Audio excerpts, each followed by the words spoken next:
with that old shit. In with that new shit. Where the Henny at? Where the Henny at? Where the Henny at? Where the Henny at? Ooh-wee, ooh-wee. Let's get right into it, chat. How y'all doing? I hope you having a good day and an even better day now that your boy's here. So let's hit that cheers. I don't promote drinking, you know, I don't promote any kind of illicit activities at all, but if you like to indulge and you really like to have fun, it's okay once in a while. Once in a while, you could get you a little good hydration drink, get your vibes off the chart. It's new energy today, chat. We're having a good time. I hope you enjoying yourself and really feeling the vibes. Cause we're just vibing, you know, just chilling, you know. It's Sunday. It's Sunday, so it's fun day. And let's get, you know, a little bit of, you know, fun juice, you know, a little bit of fun juice in ourselves, you know. This is just orange juice, you know. Brightens up my day for real. You know, I hope y'all having a good day. I'm feeling better now that I kind of adjusted my haircut, bro. The other day, it was really bothering me. My hairline was real fucking crooked and real out of place. So I had to, you know, get that little cut in, you know. I had to, you know, lay it down, you know, get that follicle A minus 3,000, you know. So chat, a lot has happened in the last couple of days. You know, the boy hit the streets. You know, I had to go out to Dallas. Y'all know, bro, I cannot, you know, be a homebody anymore, bro. I used to like being a homebody, but nowadays, bro, I'm really enjoying being out, bro. As much as I want to say I want to stay off these streets, I want to stay out of these hoses' way, I'm not gonna do it, bro. Having, you know, your time with the hoes is you know, peak life, you know. When you're really out chasing these hoes, it's peak, you know, creativity. It's peak, you know, I don't know, it's peak art, you know, just chasing big booty Latinas, big booty white girls, and just thick bitches, you know, just straight thick bitches. And, you know, that's when you really know you a man, when you just chasing thick bitches, you know. It's just, you know, acquired taste sometimes. Because motherfuckers really want the model bitches. Nah. Give me a thick bitch, a bitch built like a linebacker, maybe even a refrigerator, bro. Look, them bitches love you for real. They give you the good cuddles when you need them. They get your emotional appetite filled. The thing is, bro, these other hoes really just there for fun. These other hoes just gonna stay and go, but a thick bitch gonna hold you down for real, bro. A bitch built like a linebacker gonna show you some love, chat. I'm telling y'all, bro, I need me a fucking big bitch, bro. I need me a big body bitch, bro. A fucking 300-pound bitch, bro. Sometimes they built pretty, you know. That's the thing. They might be built like a Subaru hatchback, but look, I need that hatch to back it up on me, baby. Look. Chat, it's not for everybody. It's acquired taste. I'm telling y'all, it's acquired taste. So get you some Henny, because anything is possible. Anything is possible. That 2 out of 10 looking like a goddamn snack. Baby, back that dumb truck up. Back that dumb truck up. I need that. I need all of that on me.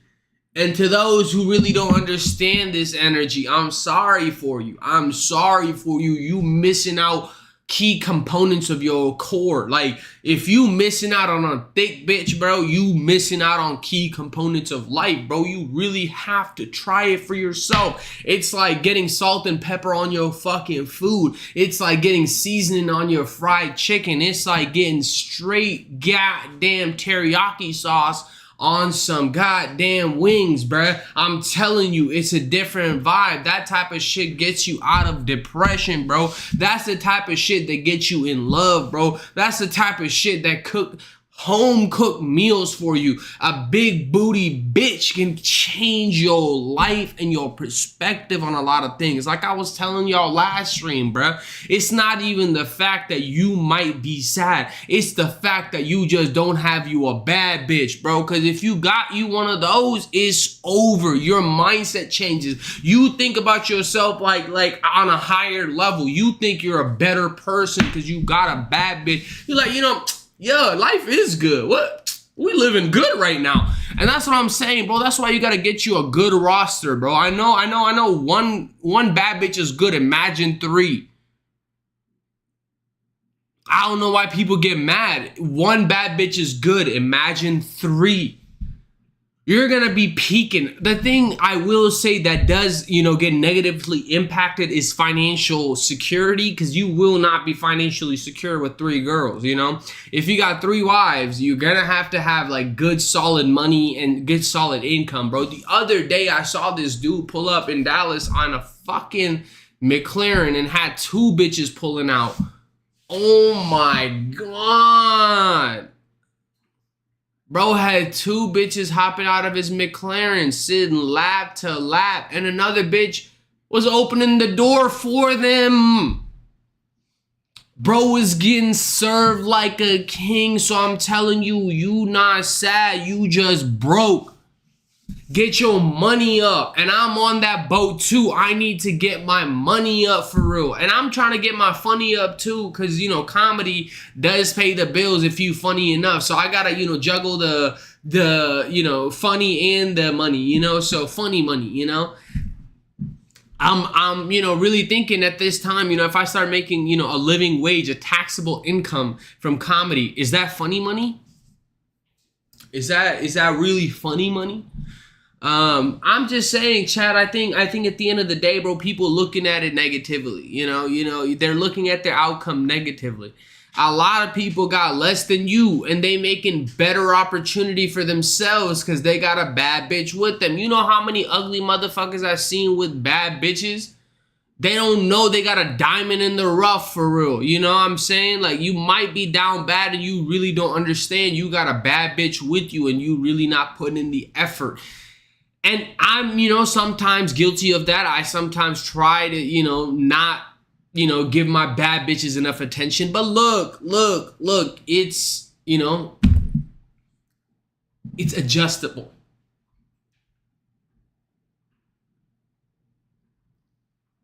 I'll get better at it.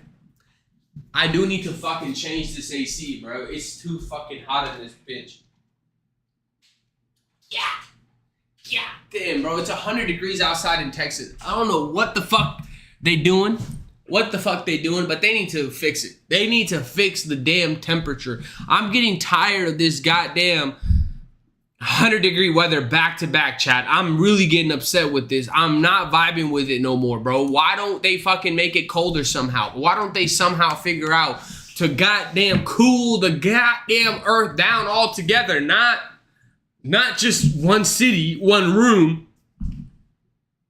How about they stop global warming?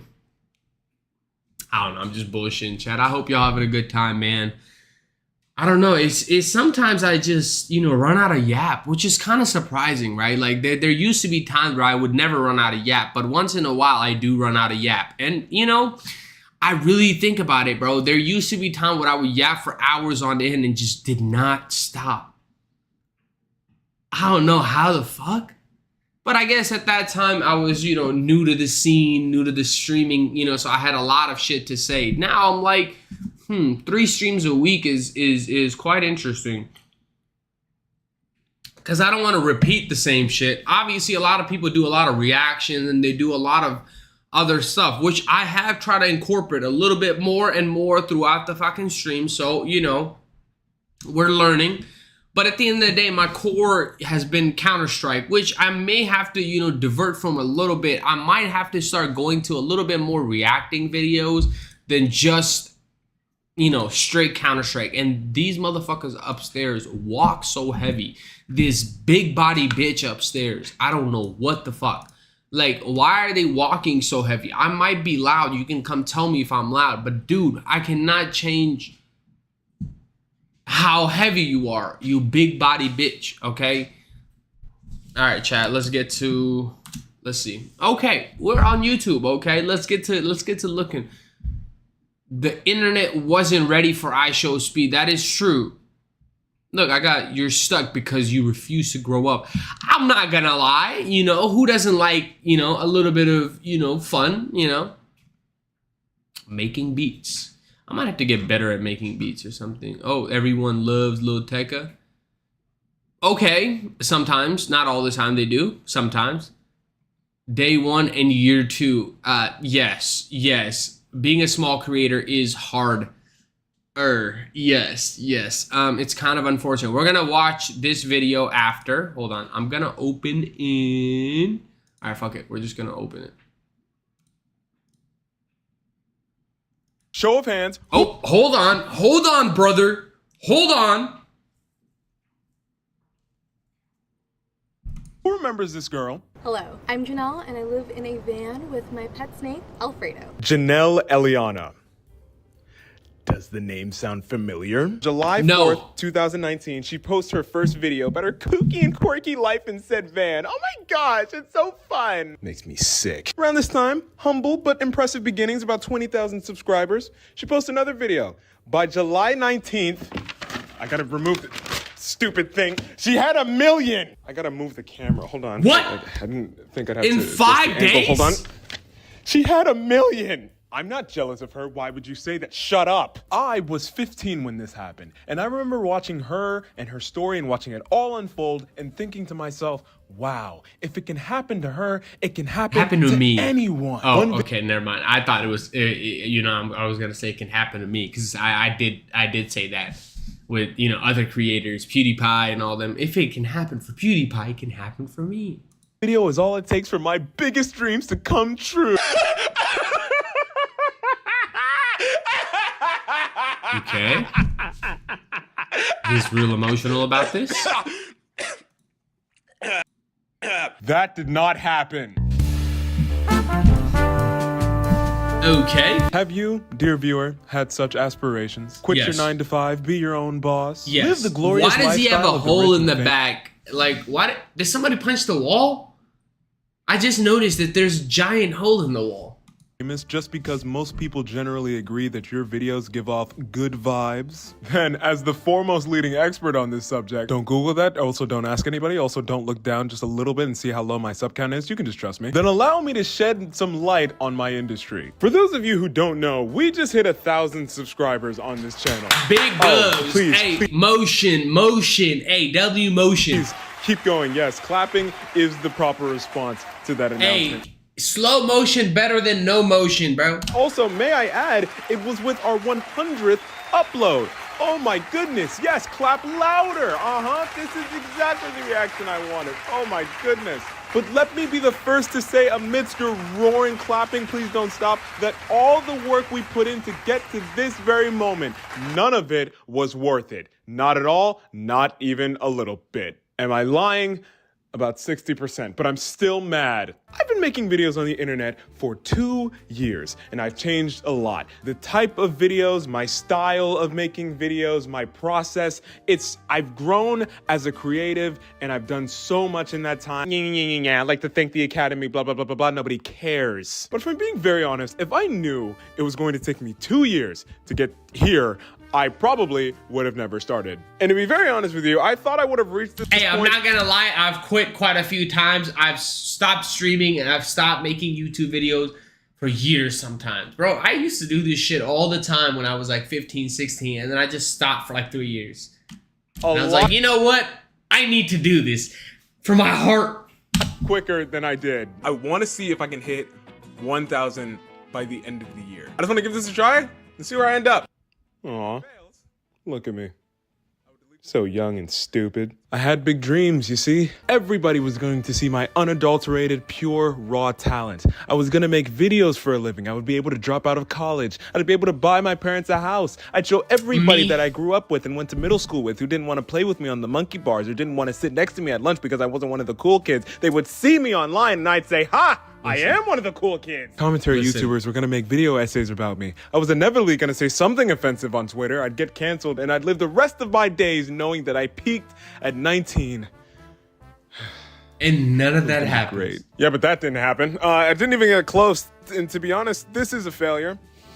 I'm aware of what I am. Listen, this is like every fucking streamer, YouTuber, content creator ever, period, bro. It was supposed to be a It takes 10 ticket years. to the easy life. But now that I've been doing this for a while, I've got to say, this is a lot more work than I thought it would be. There's this really common assumption that this is easy. Now, is that true? Kinda?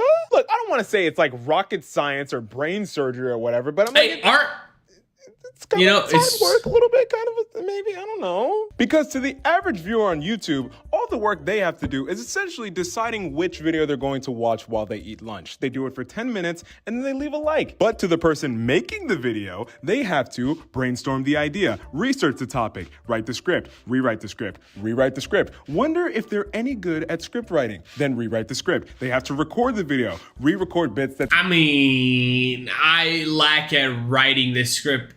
I'm not gonna lie, I need to become a better writer. I've complained about this through every stream, bro. Listen, writing is hard. They didn't like. If you'll excuse me, I'll just get the rest of my list here. We have edit the recording, sound design, make the title, make the thumbnail, and then do this whole process over again forever. And this whole thing gets you See, you know, some would say making the title and thumbnail would come first. 7 views at first. It's not very fun, if I'm being honest. Because you have to get good at selling yourself. For example, if you're a middle-aged woman and you want to make videos about Club Penguin, that's fantastic. But you have to understand, your goal is not... What country is he in for his carpet to be red? What? Okay. To make videos about Club Penguin. It's to make me, a random stranger, care about videos about Club Penguin. These sound like very similar goals, but they are two completely different things. Because you don't realize... That's what I feel about Counter-Strike. Unfortunately, as much as I love Counter-Strike, there's not much I'm doing over there for it to for real be, you know, much different than goddamn watching the pros.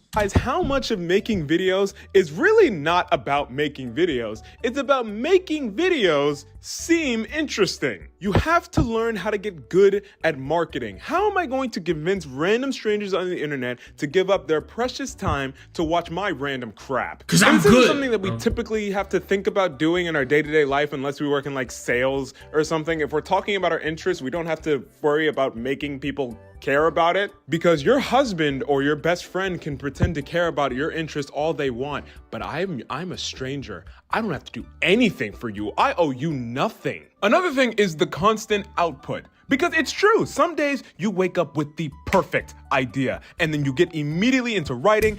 There has been some times you can get me on a stream that I have the energy and I'm like, today I know what I'm talking about. And, you know, there are some days where some streams are so bad, I'm like, yo, what the fuck am I doing? On Friday, exact same shit happened, bro. On 2 streams ago, I was having a dog shit of a day. My haircut got fucked up. And then on top of that, I was getting my ass cheeks chewed out on goddamn CSGO. We got 1 game that somebody surrendered. On 2 of them, I got kicked off the team. What the fuck?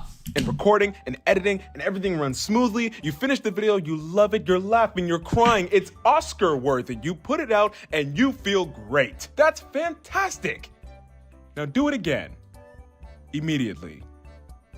Forever. But the thing is, ideas don't come to you just whenever you want, but whether they do or don't, you need them consistently. I have a lot of You ice. gotta make something. You can't bank on one good idea. You need them over and over, week after week, because not all of them are going to hit, and you need as many attempts as you can build up. And that task sounds really easy in theory, but in practice, I might need it is annoying, stressful, and overall upsetting. But let's let's say you do all of that. You do all the work, you learn to sell yourself, and you're trying to consistent get that with like it. little That is bottom part. fantastic, but here's the thing. Nobody is going to care for a very long time. Now, You're not I hear wrong. you asking, dear viewer, why is that? Well, let me tell you, the answer it's quite simple, really. You remember when YouTube looked like this? Yeah, me neither. I'm 20, not 100. If you feel old right now, that feeling is correct, because you are. But from I what think I've been somebody told, showed when me YouTube when it looked like this, but I never used it myself looking like this. looked like this, there was only like a handful of creators for a specific I started genre watching of thing. and you know, really using YouTube in like 2012, maybe 2014, maybe 2013, which is like, no, I think it was high school, bruh. It definitely had to be 2014 or 2015 because I started making videos in like 2016.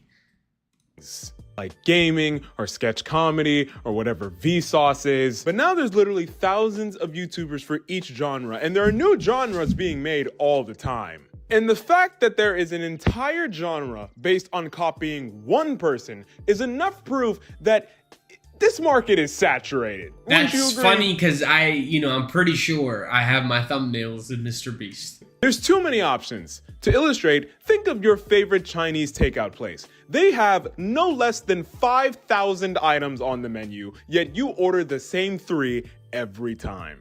There are just too many options, so you stick with what you know you will like and you never change it ever. But what are the chances you're gonna try the 5,001st thing they put on the menu? The new version of sugary fried chicken bites with rice. Never. You're not gonna do it. Put the sweet and This makes sour me in wanna the have bag Chinese and food leave right me now. alone. That was a really incoherent way of saying people don't like to try new things, especially when there are too many options. Also, people are shallow. We say we want to be different, but really, we are liars because 90% of the time, we would just like to conform to what everybody else does in peace. Don't believe me? You ever notice how in Just any watch. video, somebody says hot take or unpopular opinion, it's followed by just a really boring fact of life, and then everyone in the comments agrees? If thousands of people are agreeing to something, then was it really that unpopular of an idea? Clearly not, because people like what is popular and what has already been agreed to be good. And to see that a view count is high is a subconscious way of knowing that other people have seen this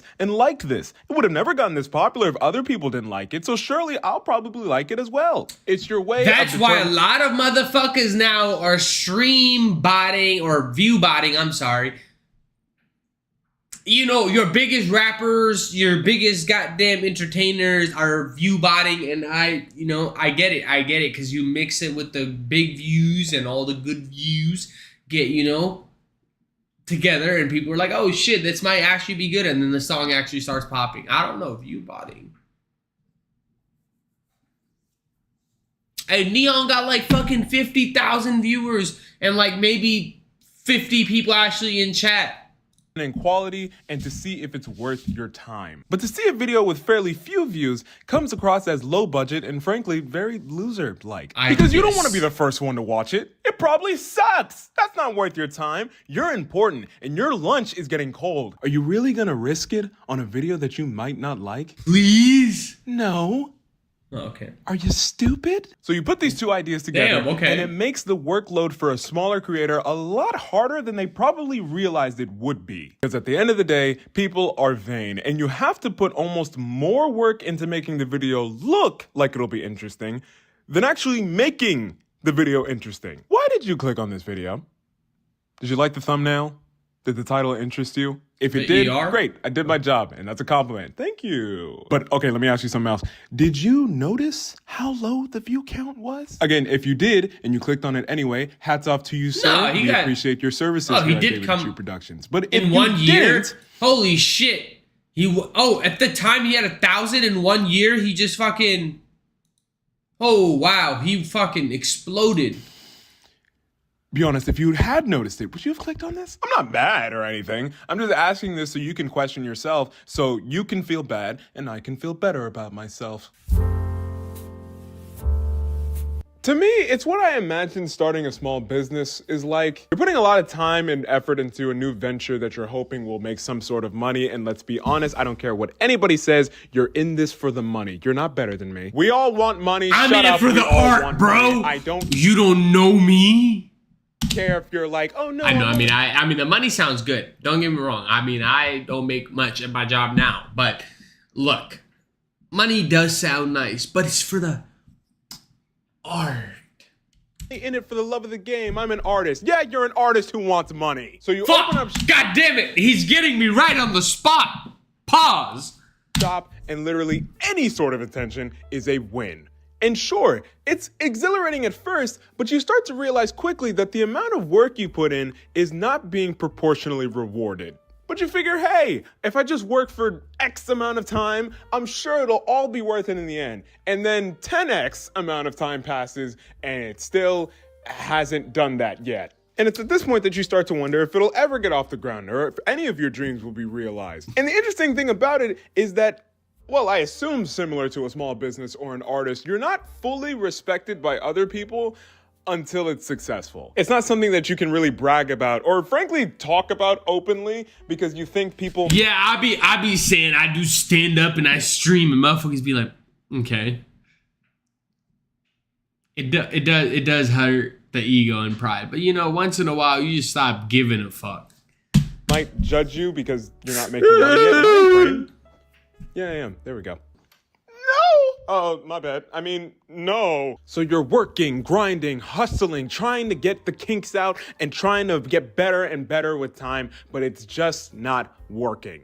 And as crushing as this is for you, nobody's gonna care. It's soul crushing, dude. I'm telling you, it is soul crushing. Because it's not that big a deal to them. You're right. Your little video didn't get as many views as you want. Aww. Most of the time, the hustle will not be respected until the results meet the expectations of other people, which sucks because a lot of the time, results almost never do that in the beginning. Last week, I uploaded what was my most successful video in almost 2 years. Now, I know it doesn't have a lot of views, but shut up. Let me have this. And for the past week, I have obsessively watched its view count slowly trickle up. I've read every comment, I've looked at every analytic, I've observed it and watched it from the corner and shadows of YouTube Studio like a creep. It's been a truly fun time for me. With that being said, I'm about to say something a little bit vulnerable, but I feel like I've created a safe space here for all of us. You ready? If this video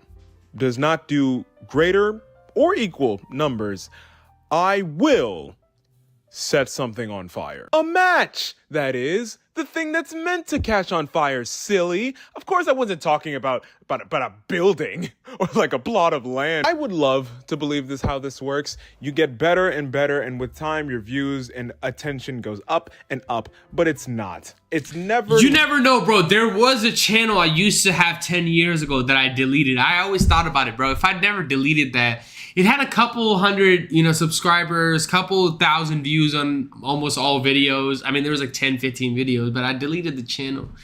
If I kept that channel, bro, how many views would it have by now? I don't know. Those are some fire videos back in 2016, having a couple hundred subs. Yo, that's like having like 50 to 100K now. Linear. It's just weird. Sometimes it just fails. And you can try adjusting thumbnails and titles and tags. And yeah, I be doing that.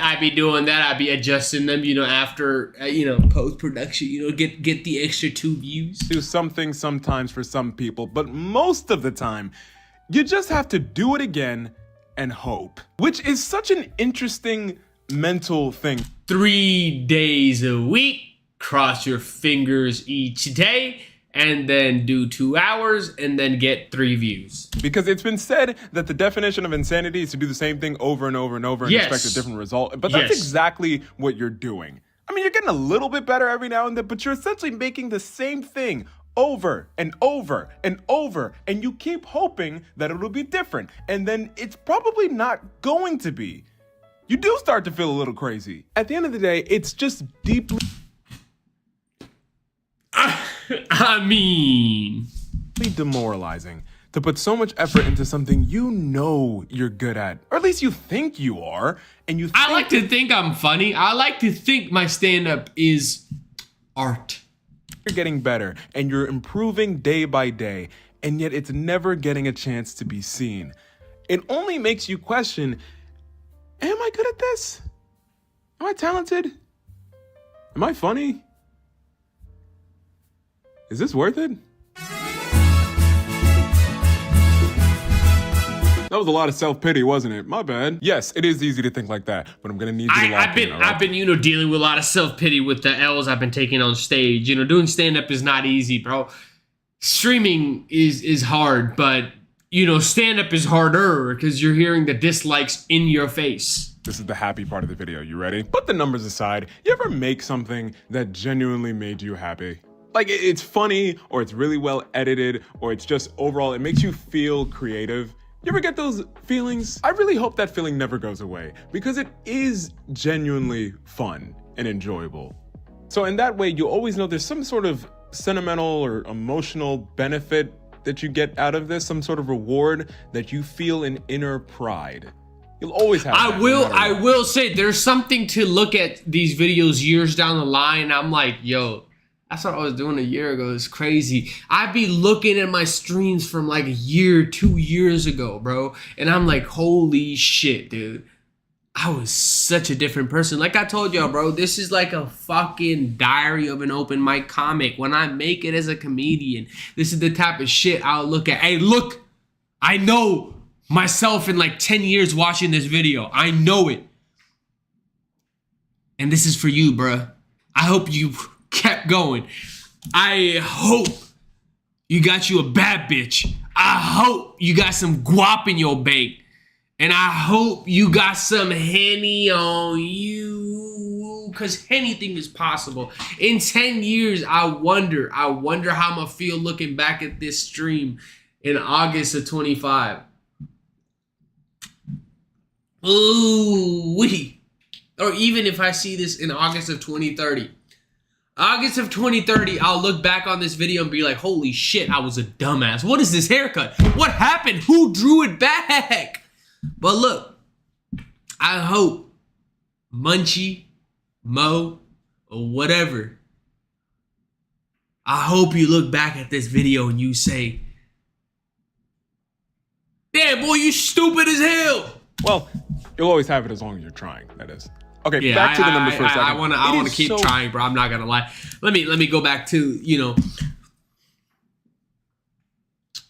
the diary of an open mic comic. Like I said, chat. I hope this keeps a lot of people entertained. I hope in the future people see these videos and they're like, okay, he's a little goofy, but he funny, But I look at some of the videos I made from years ago with like 2-3 views, maybe 20 views, and I'm like, damn, bro, like I just look back at it as like, a little entry in my diary or some shit, entry into my notepad, like where I was as a comedian, where I was artistically, acoustically, whatever, because like a year ago, I was, streaming out of my grandparents' place, and I might be doing that in a couple more months, but we'll see.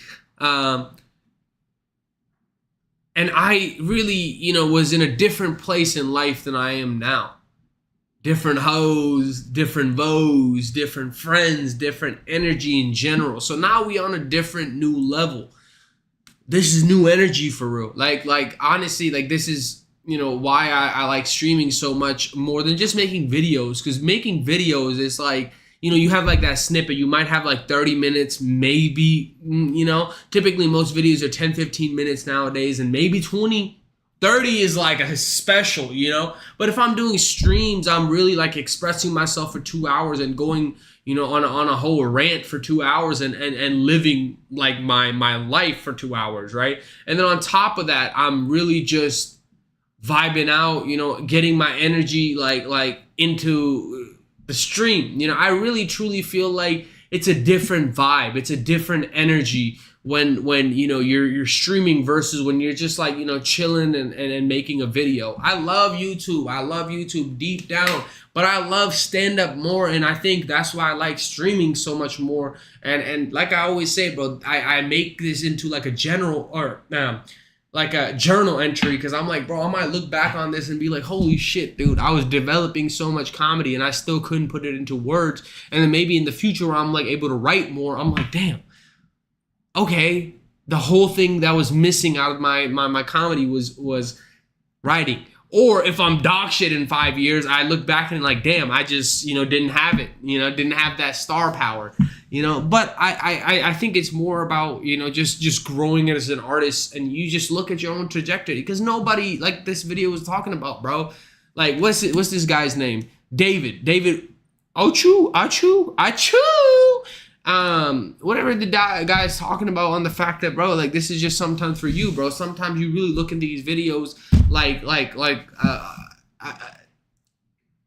collage, a full collage. Because, bro, there are some times I miss some of my old channels and I miss some of my old videos that I really wish I could watch, but nowadays I can't access them because I fucking deleted the channel and I deleted, you know, the whole fucking spiel. And I really miss that I did that, because I was, you know, upset. I was upset because somebody in my you know, close circle and you know, some family members were like, bro, what you doing? What are these videos? They corny as hell. Bro, my homies itself called them corny, bro. Bro, people just around me wasn't liking that shit. So I really like, it's like, damn, I'm hit. You know, it took me a fucking while to get out of that, bro.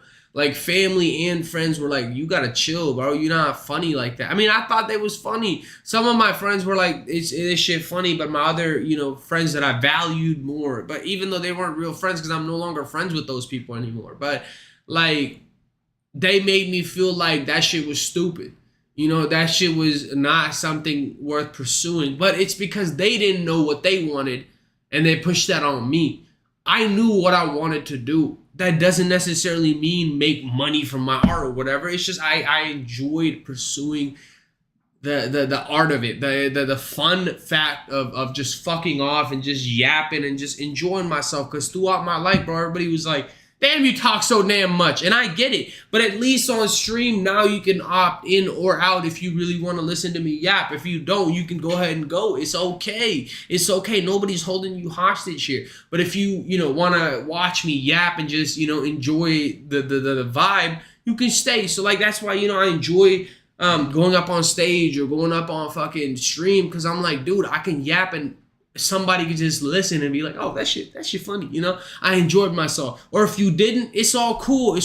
Join the next stream. I might be doing something different next time, you know. I'm always just trying to entertain myself. Let me just say that, bro. I ain't got no homies recently. You know, I've just been fucking grinding on stand-up. And the thing is, bro, that's nobody's fault but my own, because I want to do stand-up. I want to keep writing more. I want to keep going to stages more. I want to just keep pursuing that. And the thing is, it's hard to have friends or hoes in general when you just constantly at a show or constantly just wanting to write more material. Because when you're writing, bro, you just need to sit by yourself. You cannot write a fucking goddamn set when you got like 60 bitches twerking around you, or if you got like 4 homies just trying to like just wild out. You cannot focus. You just need to be by yourself sometimes. And I honestly think, you know, once in a while, bro, you can go out and have fun with friends, but if you really are chasing the fucking bag on comedy, if you really just want to be a fucking comic, you're gonna have some lonely nights.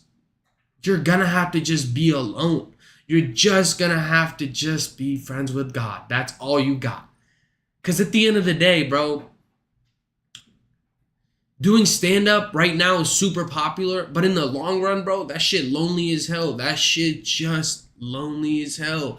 You're choosing to be alone, because there's no way you're going to get, you know, a wife that's going to be like, oh yeah, my husband's a comedian. I mean, you might, she might be the one, but more than likely she's going to be like, okay, he just got schizophrenia, you know, he just retarded. Like, honestly, like, it's hard, especially as you grow older, bro, to explain to people, oh yeah, I do stand up. Oh yeah, I'm a comedian, you know? Like even now for me, bro, I can't really mention all that. I mean, I do time to time, but like people are like, oh, can I come to your show? I'm like, bro, the type of shit we talking about, you don't be vibing with that, but let's come check it out. And people come check it out. They're like, what the fuck did I witness? You know, it's different. Like, cause the thing is, bro, like if you know, you're coming from my chat, if you're coming from my stream, or if you're coming from anything, you know, when I do content wise, then you'll understand what I'm doing on stage. But if you know me in personal life, you like, he's a quiet, reserved young man. How the fuck? What's going on? And you know, it kind of takes, you know, people caught off guard because like they're like, who the fuck is this guy? You know, because I'm like pretty reserved. I'm pretty like chill. But when I'm doing stand up, I'm like, hey, what's good? What's good? You know, the hoes, you know. I don't know, chat. My fault. But back to the video, bro. I'm distracting right now. So easy to blame everything on the all-knowing and all-powerful algorithm. But riddle me this, Sherlock. Is it possible that maybe, just maybe, your videos suck? Don't get me wrong. Yo, hey, I'm not gonna lie to you, bro. Some of the shit I was looking at from like a year, 2 years ago, bro. It hurt. But I sat there and I was like, damn, this shit trash. Every bad title, every boring thumbnail, every stupid idea, every 2-month hiatus followed by feeling bad for yourself, then announcing that you were gonna get back into it, making 2 videos, they both flop, and then going on an even longer 2-month hiatus. How can it be even? Bro, speaking the truth on this hoe. He's speaking every damn content creator's reality. I fuck with it. Longer, they're both 2 months. I needed the reality check. I don't know. I was there through all of this. I'd be like, bro, I'm gonna make a 1 video a month because I'm an artist. I need every month. All right, we are in this together, but it gets better. Because you just have to accept that, yeah, I might suck at this. Most people do. But you get over it. You get better. And then eventually, you suck less. The question is, that's what I like to think now. Is it worth the effort to get from here, where you suck and you're bad at this, to get over here, where you're slightly less worse at this? Because it's a long journey. And for some people, the answer is no. 10 years. It's fine. It's good to get that out of the way now so that you can spend your time doing something that you would enjoy and that you would get better at. But if the answer is yes, we've got work to do. It's very important that as much as possible, you remove your emotions from this process, or at the very least, do not let them dictate your actions. As we discussed in the previous video, failure does not make you a failure. Just because you couldn't do fractions as an 8-year-old does not mean you do not deserve love. You have to view failures as a learning experience. This flopped. Okay, why? What do I need to cut? What do I need to add? Post, get feedback, adapt, try again. Despite the numbers or anything else, I can always take pride in that over these 2 years, I have grown as a speaker, as a script writer, as an editor, and as a 4th thing. It has also recently changed my mindset towards work, impatience, and believing in myself. Not too much, but also not too little. You gotta find the balance, but I've learned it. I'm doing it, and now, even if this— Listen, I'm not gonna lie. I was a terrible public speaker. and I truly think I still am. But I will say, since I started doing stand-up, since I started doing comedy, this has been the best thing I've chosen in my life, because I do tend to speak better. I do tend to carry myself better. It does give you something in life, which I don't know how to quantify that, you know? I cannot quantify the level of confidence you get from doing stand-up. The level of pride you have when somebody asks you, what you do? Oh, I do stand-up. Like, I do enjoy some level of a pride from that. Even though, you know, some people might snicker, or is that the right word? They might like what is it called? They might smirk or whatever. Like, they might laugh at it, but like deep down, like to me, that's a source of pride, you know? The last piece of media I ever made. At least I now have an entire library of dumb ideas that became reality. And no one can take that from me. Unless YouTube deleted my channel, but that would be rather rude of them. I'm kind of hoping they don't do that. Hey, W video, David, achoo! Look, hey, W video, chat. I can't even lie. That was a W video. Y'all know me, bro. I'm trying to get my, reaction, time up. I'm trying to get my reactions up, chat. Look, once in a while we run into that. Let me go take care of something real quick, and then let's get back right into it. Because, chat, look. Today we're going to run this stream up. Tonight we're going to run this stream up.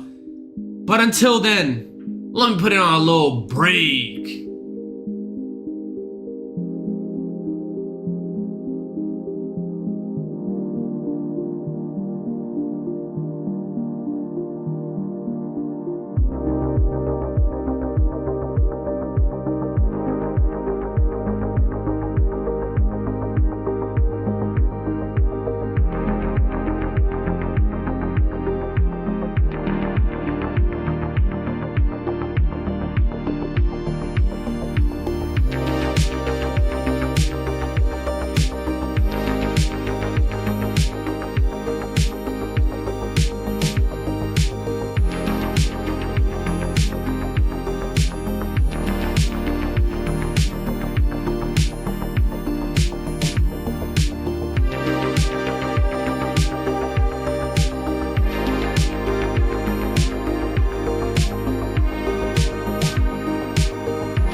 get it.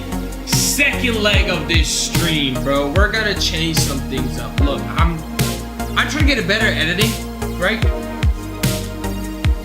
So, in order for me to get better at editing, I have to divide the streams out a little bit, chat. And plus, you know, you have to take a little bit of a break and let's get started. Because it's Counter-Strike time, chat. I know the real dogs have been here through the Counter-Strike times. If I'm on Counter-Strike, you know I got to lead the team because I am the general they need. Chat, I'm telling you, I'm changing up the layout. The things are different. The vibes are immaculate. If we're playing Counter-Strike, we're playing to win. We're not bullshitting no more. We're not fucking around and letting these motherfuckers think it's a game. It's real life. We need that shit, chat. Look. Counter-Strike has been part of my soul for a hot minute. It's been there. It's been there. And you know when motherfuckers say, hey, why you even play that game? I get heated because they don't understand the love I have for Counter-Strike. At the end of the day, it held me down when no bitch did. Counter-Strike has been there for me through the thick and thin, and I'm gonna be loyal. I'm a loyal dog. Like the motherfuckers in chat. Hit the follow button. Hit the fucking notifications if you trying to be a loyal dog at Mr. Muncher Academy. Look, chat. MrMuncher.com for all your comedy dates. Because look, I'm yapping about stand-up all the time. So I need y'all to come to a fucking show. We got a show Wednesday night, 10 p.m. Quinlan's. Let's get right to it. Other than that, get on Poppy_Mosif for all your fucking aura needs. I'm dropping straight aura, chat. Look, I'm dropping fucking photographic aura. You know, hey, look. I've been working hard. Y'all know my deep down passion is photography and fucking doing some arts. Like, some kind of arts, bro. And portraits and fucking that type of shit is crazy fun. Stand-up #1, of course, chat. But look, Instagram is his own thing. So Poppy_Mosif for any aura needs. So how about we get right into it and really get locked in for real? Because y'all know I need to get that off.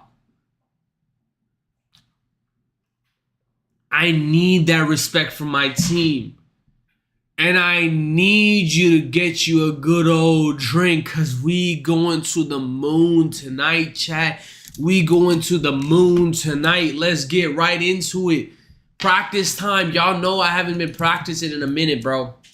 But look, last stream I wasn't warmed up. Them motherfuckers had me fucking whacked. Like, I got kicked off 2 teams. That requires change. They only follow the leader if the leader is winning, so I'm gonna make sure I top frag. I need to be the general, but more than that, I need to be the top fragger, bro. I need to get kills. Like, I'm not gonna lie, bro. Like, one of the teams, I was doing 0 kills. So I get that. The other team, you know, we're fucking around. You know, it was fun. The first game we played last stream was fun, but you know, I got booted off the team. It happens to the best of us. But you know, I'm trying to get warmed up, make sure you know I'm really ready for the. Oh my goodness, I'm trying to be ready for the zone. You know, I'm trying to be in the zone for real, bro. I'm trying to get better with the AK. I'm not gonna lie, like the one taps are good, but the spray pattern's where it's at. Like, I'm trying to get better with the AK because I feel like in Gold Nova everybody uses the AK a lot more. The op obviously is like for when you got that money on you, when you got that guap on you. But like most rounds, you're not gonna have that much money. You can buy an AK, P90 of course, but P90s, I'm not sure, bro. I'm losing the pattern on it, bro. I'm like kind of whack. I might change my fucking HUD color, or like even just my like my crosshair like seems so fucking bizarre. I'm not gonna lie, I might get that dot. Like imagine, okay, hold on, chat. Let's see. Let's see. I'm gonna get that crosshair going. Let me see what I got on my crosshair though.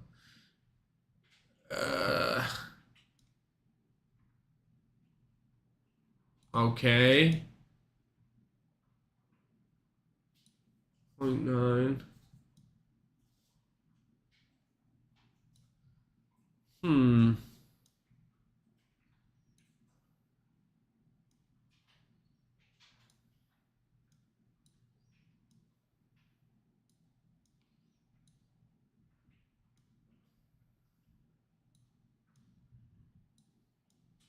Oh, what the hell?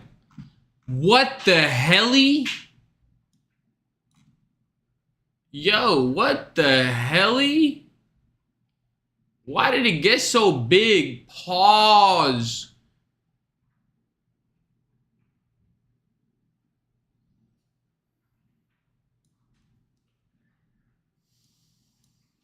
Oh, that red looks kind of fire though.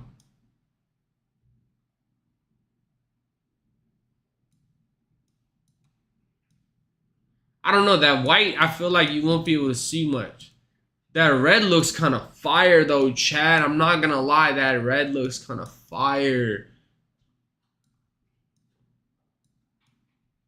Ooh.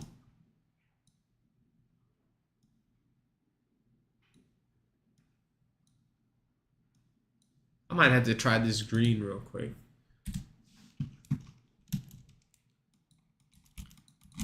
I mean, you can see it, like it's right in the middle of the screen. It's a lot more visible for real. I can't focus on the damn skulls. Okay, hold on. It's too green.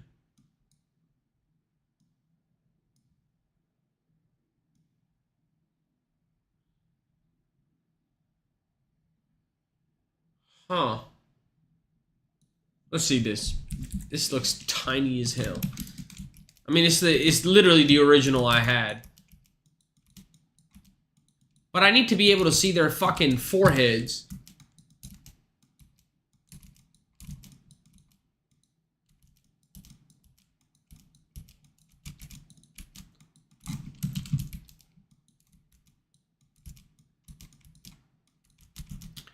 I'm warmed up a little bit. My fucking... Hold on.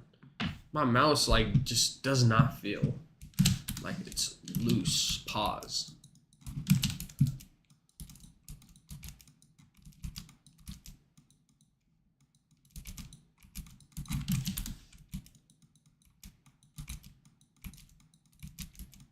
I mean...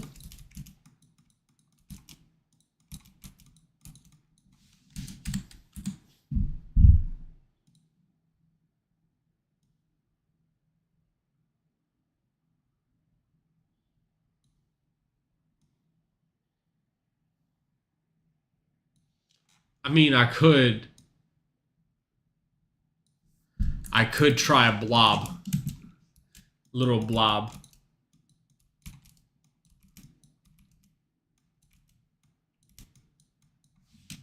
Hold on, I'm gonna have to fix that. This blob is huge.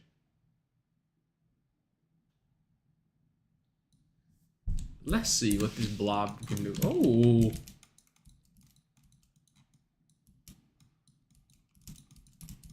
Might be ass with this blob, dude. I might have to get some distance.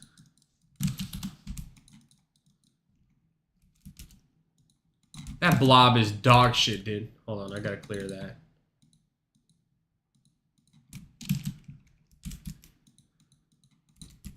Oh my god, that blob is hard to shoot.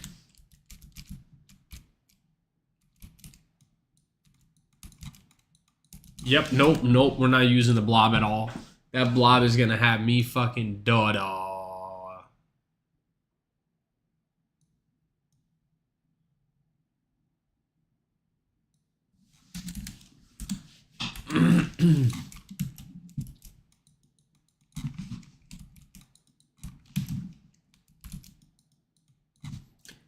Ooh, y'all heard that shit? Ooh, I gotta pop my fucking wrist out. Holy shit, dude. Yeah, I fucking popped the shit out my wrist.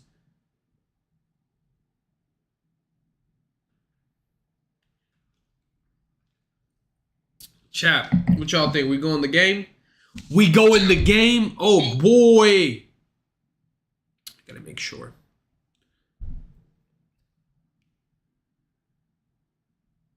Okay. Let's hit the game, bruh. Let's hit the game-a-roni.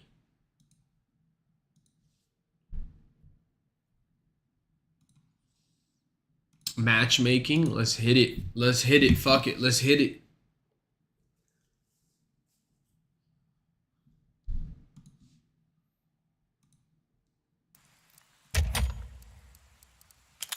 I do need to see a crosshair for real. Like,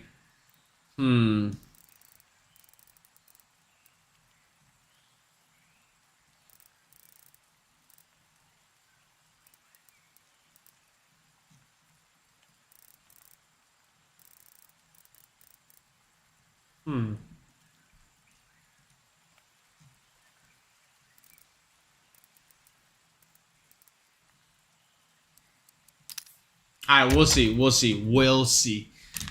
Chat, look, we're going to have fun either way. We're going to enjoy ourselves. We're going to just, you know, pursue the greatness that we're meant to get, you know.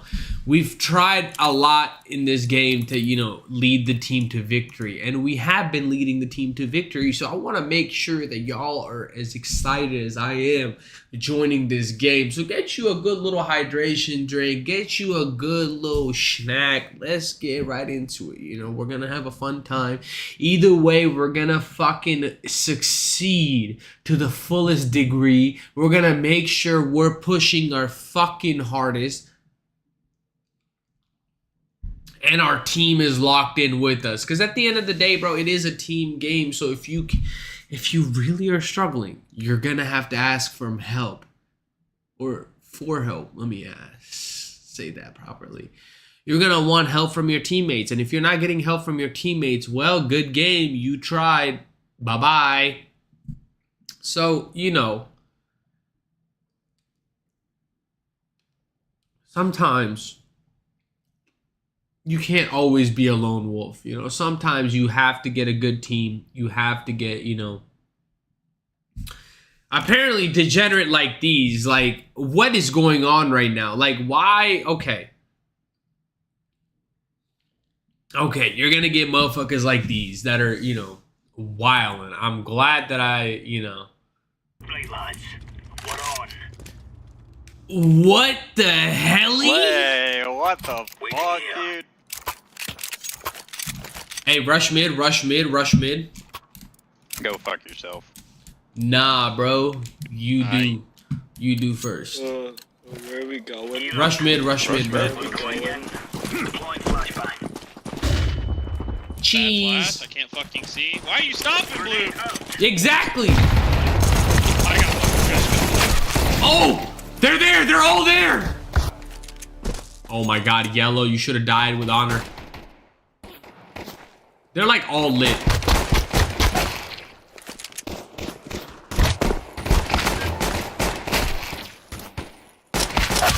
Good try, bro. Good try. Yo, Blue, they fucked you up. Watermelon. Whoa! The fuck you call about to kick me for, you stupid nigger? Oh my God, dude! Hey, save. Rush mid again. Save, rush mid. Let's give it to the boys. Bro, they're playing a date. Oh my God, that went right over my head. Blue, what are you doing?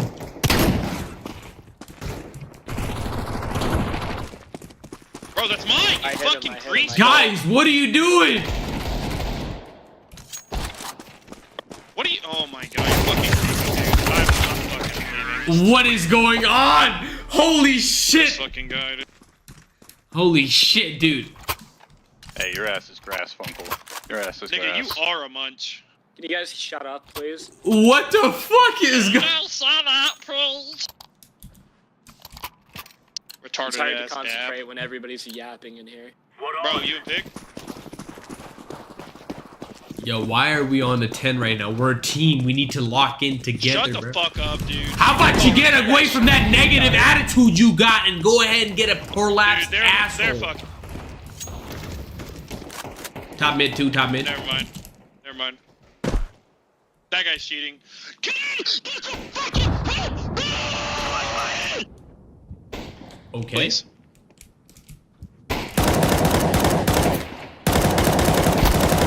Oh my god! You fucking dumb son of a bitch. Where is it? Where is it? B. It's A. No, dude, it's B, bro. Kill him. Fucking retard. Damn!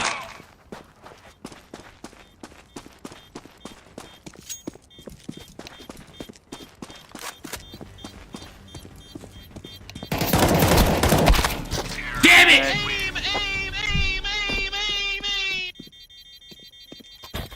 Somebody vote. Get this shit off my screen.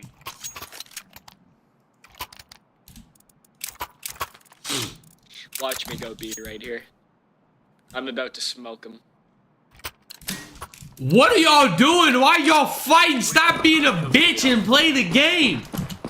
Nah, fuck Watch this me guy. rush B. Green, why are you a pussy, bro? Just play the fucking I game. am what I eat. Ask your mother, boy. Oh my god! You see that? Top mid, top mid, top mid. One top mid, dude. Top mid. He's lit. I Suicide, think- suicide. Yeah, thanks for the help.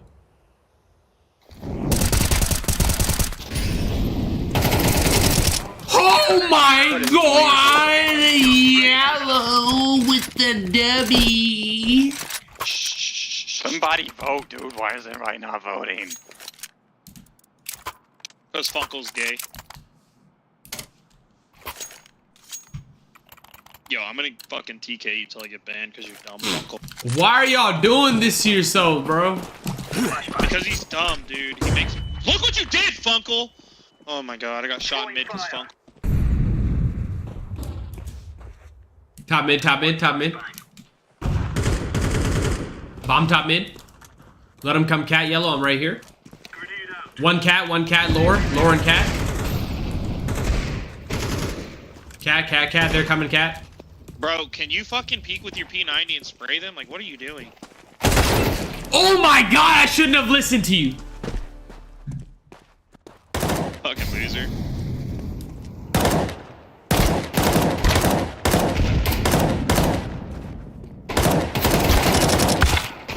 Ooh, good try, good try.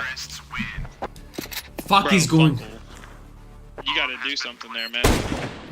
Bro, you gotta fucking shut the fuck up. Says the guy who hasn't stopped fucking talking since round 1. Cause you negative as hell. Shut the fuck up. Bro, you're still talking. F1 for Why you talking timeout. about a black F1 guy? for timeout. Why Holy you talking about a black guy? shit. How did they agree on me? How the fuck did they agree? They was hating themselves.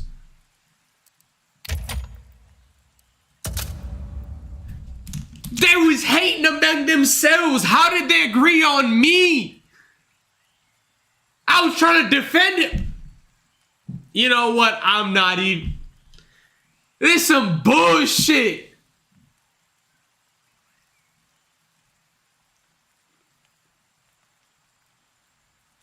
This some bullshit, bruh. How the fuck they agree on me when they could? They was hating on each other.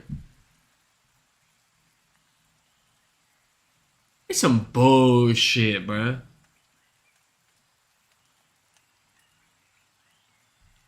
This type of shit that be irking me, bro. That be pissing me the fuck off. Like, why the fuck y'all agree on that together?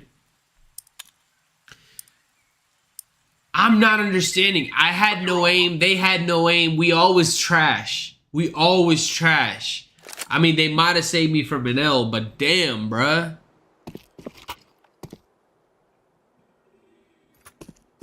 I mean, I should have known the type of round we were going to have or the game that we were going to have. These motherfuckers blasting guns in the background right now. God damn. But you know what? Let's not let last game, you know, get us down. Let's refill our cup because we're about to get to game 2. Dubs in chat. Let's go. Hell yeah. Go long. Yes. Buy smokes. Go long. Go long. Nah. Alright, why is he not buying this? We shall lose the day.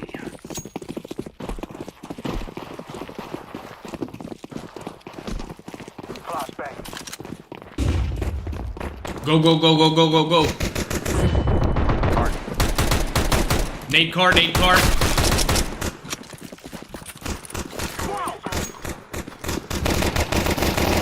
On site, on site, on site, on site. On site on the Xbox. Push, push, push, push, push, push. Oh my god, how am I getting dinked? 2 CT, 2 CT.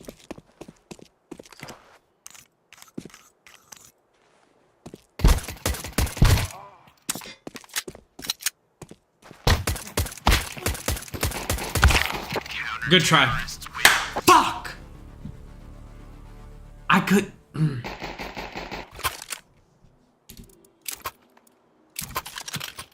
B-rush? I'm trying to fucking figure out if my... Damn. I'm preparing. No more talking. Now we fight.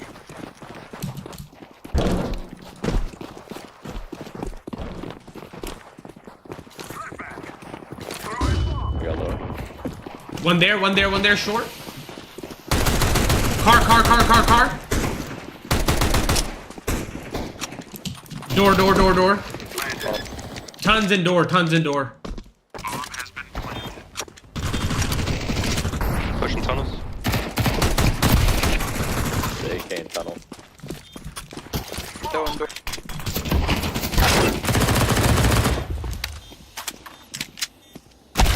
Oh my god!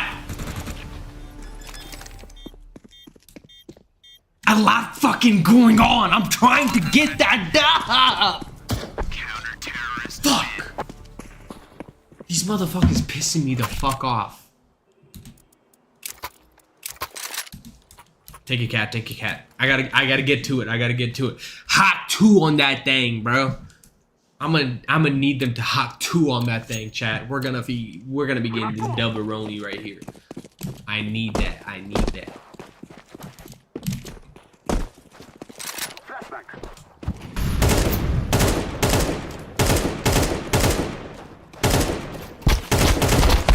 How am I not hitting that? I just keep lighting these motherfuckers. One cat, push cat, take cat.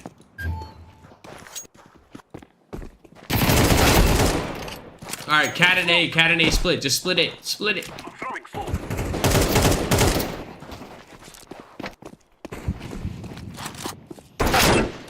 Nice pick. Go. Push. What the fuck? Bomb down mid, 1 mid. He's Xbox. I told y'all to go cat or like A split. Just do something.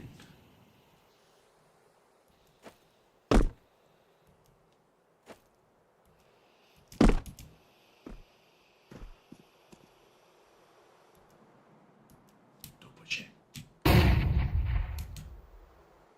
Wait.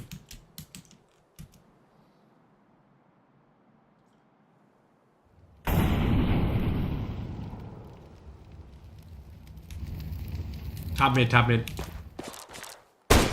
Nice. Lower and suicide.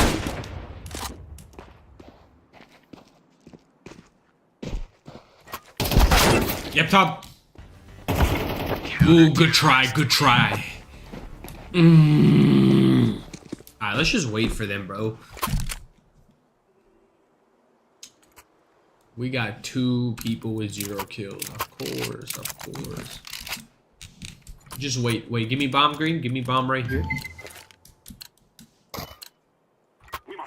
Alright, let's just wait for them. Oh, yellow, yellow, I'll take it. Throwing a flashbang. I'm throwing a flashbang. Throwing a flashbang.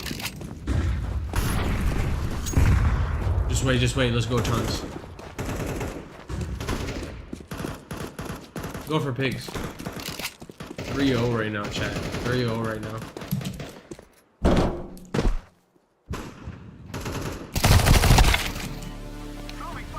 One ton.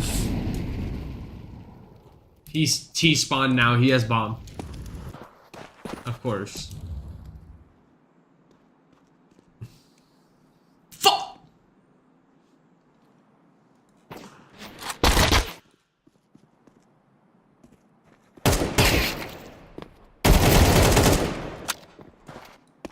One B, one B, one B.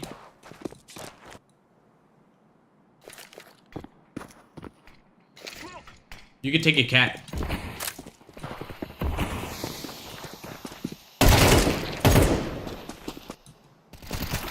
Door.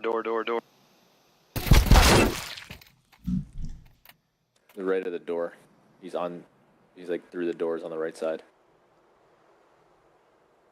Right. Counter-terrorists win. Alright.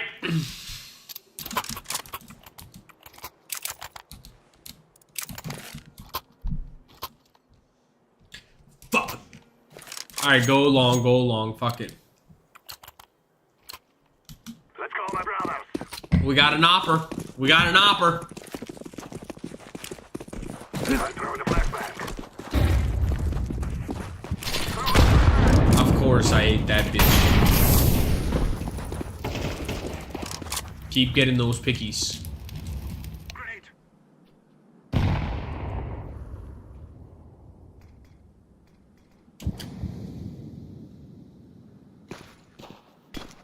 One there.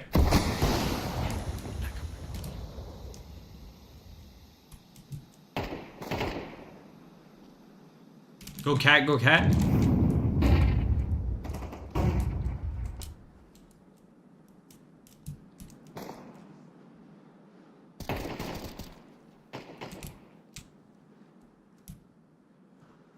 Smoke.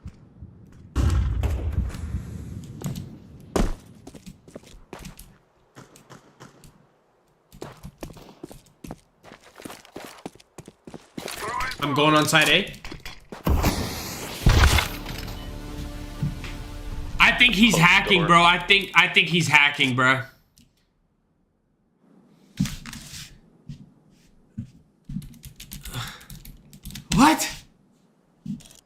What?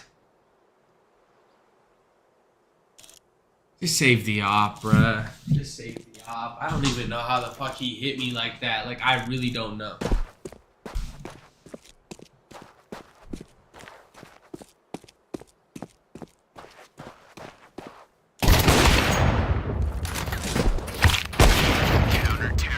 Good try. Ah, it's a fucking easy shot. I know, Chad. I'm fucking salty right now. I know. I'm fucking getting no kills, 1 kill. Like, I'm just not getting it right now. I need to fucking lock in. I need to do something. I need to fucking get this. Hold on. Let me change this. Let me change the weight.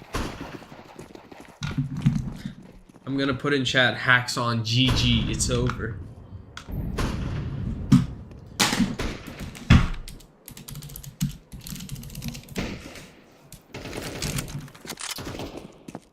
Where's bomb down?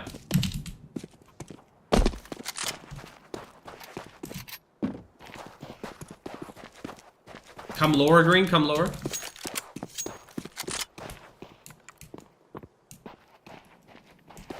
Come on, guys. Let's go ahead. Let's go ahead. One guy CT.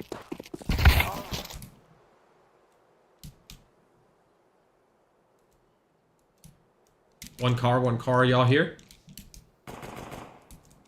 One car still.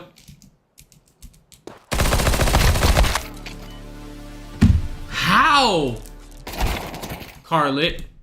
1B tagged.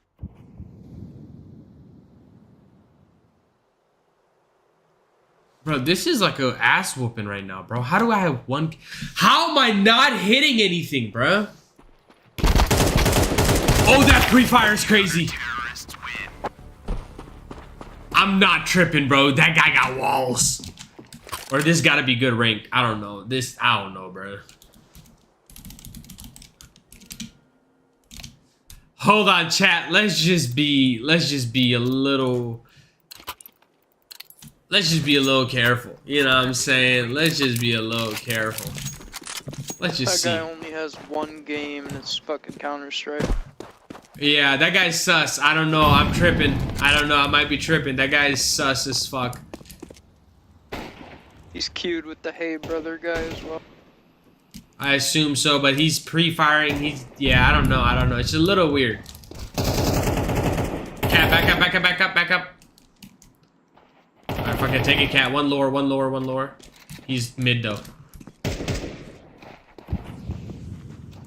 Take it, cat to A, cat to A. Orange, orange, let's go. I got mid.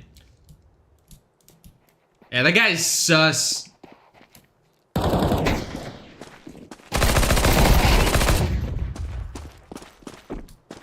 think that's B. Alright, take it B, take it B, take it B, fuck it.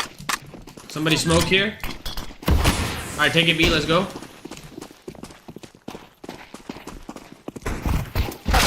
Oh my god! Yeah, okay. I am planting the bomb. Bomb has been planted.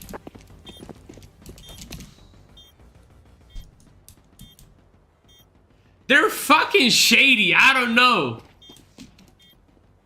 Door? Window and door? Okay.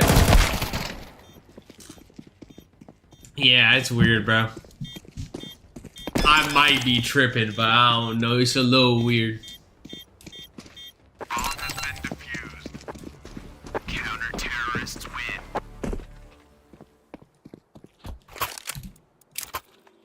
They not playing. Alright, let's go B. Yeah, both their top fraggers. I don't know, he got 400 hours. He playing like he nerfing. Smurfing, nerfing.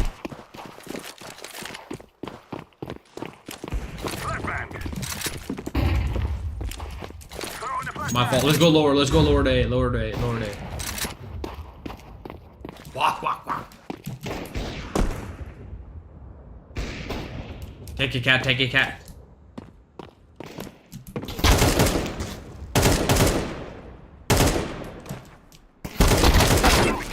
How am I not hitting anything?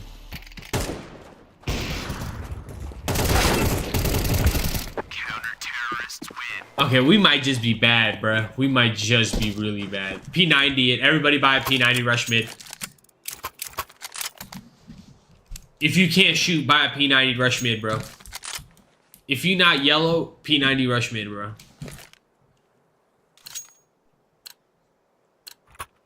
Yellow got 12 kills. You get to do what you want, bro. P90 rush mid, bro. P90.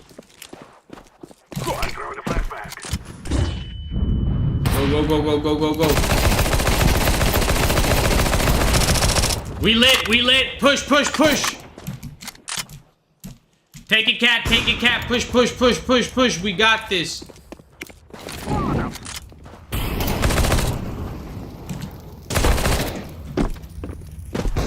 One ramp, one ramp, one ramp. Plant, plant, plant, plant. Get on site, yellow. Leave it, get on site.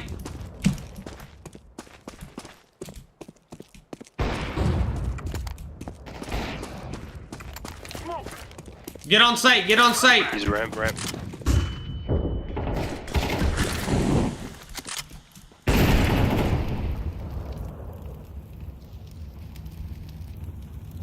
Ramper goose. No, bro. Oh, bro. He just knows. That guy is not legit.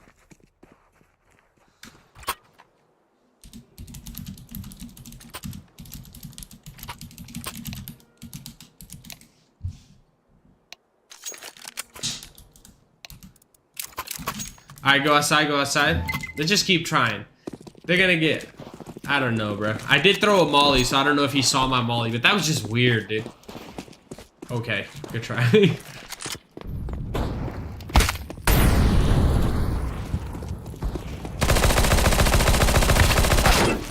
Yep.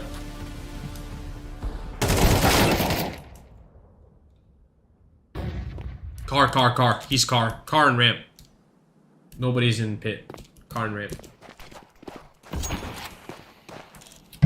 Unless he got in pit, I don't know. Oh, he's back there. Blue, he's back to right. Yeah, he shot through this one. Counter-terrorists win.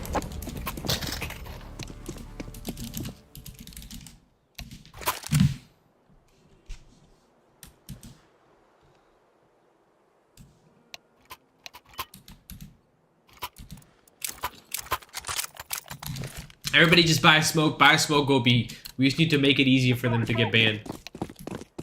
Let's just throw down smokes, let them shoot through smoke. He said, go watch the replay, little bro, who clear as day. I'm throwing a flashback.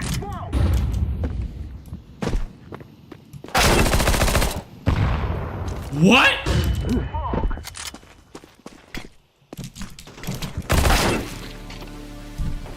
I don't know, bro. I'm just salty, bro. Maybe I'm just salty. They're fucking hacking. I don't know, dude. I might have to report both.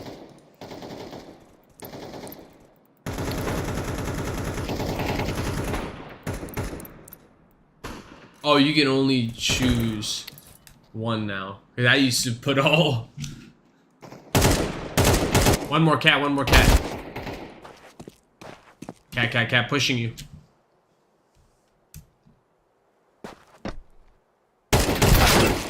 Yeah, bro, just report them both. There's... Chat, is that not weird?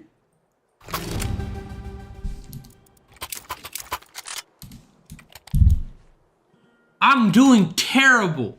But like... Yellow, what's your rank, bro?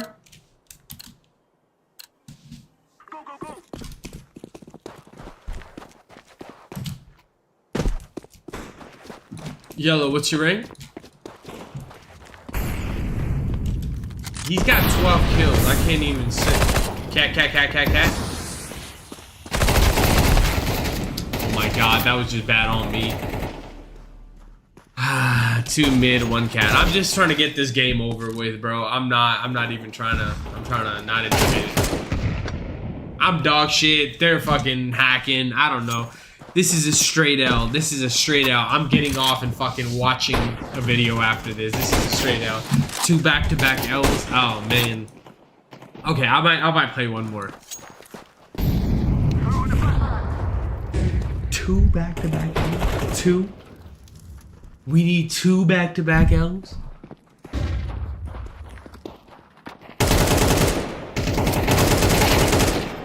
Good shit.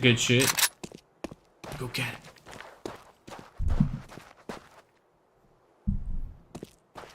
Hey, throw a flash towards B.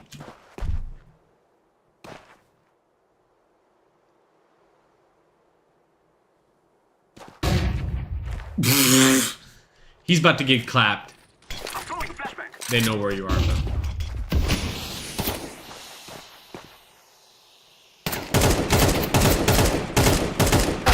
Counter-terrorists win. Good try, GG.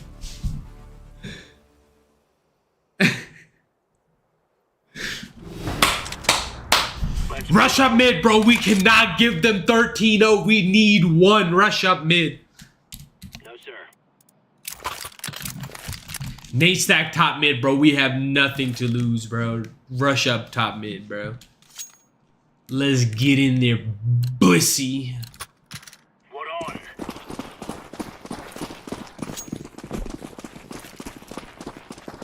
Grenade. Throwing fire. Long.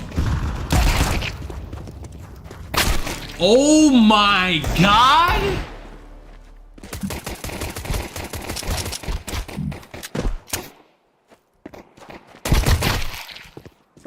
One car. Car. Last one, car. Yes! We don't give him a 13! No!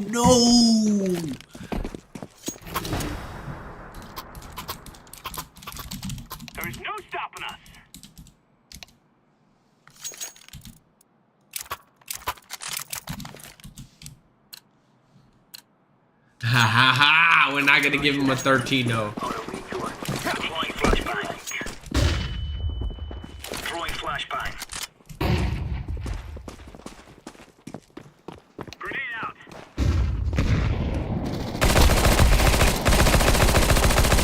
I need that!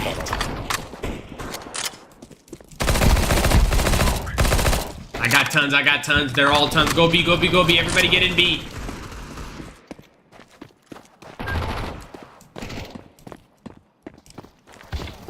Yes! Yes! Take this M4, take this M4. Where's the M4?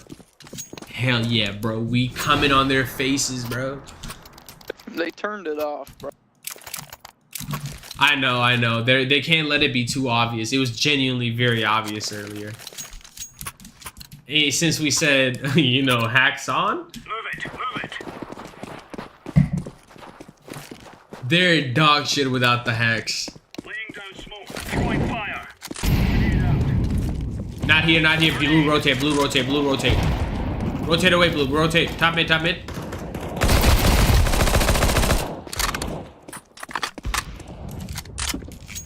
Top mid, sitting by car. Playtime, playtime.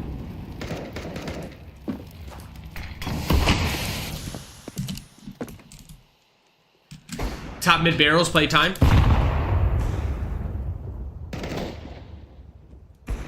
Top mid barrels, still going cat.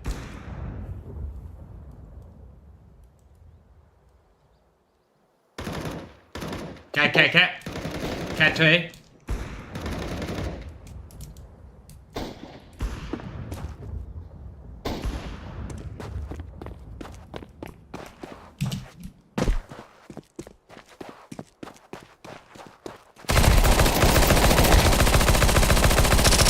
Lower going B, lower going B, lower going B.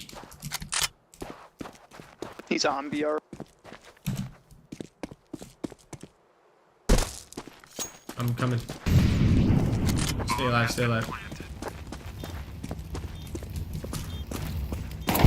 Oh, one ton, one on site, tons in sight, tons in sight. Last one on site. P90 right there.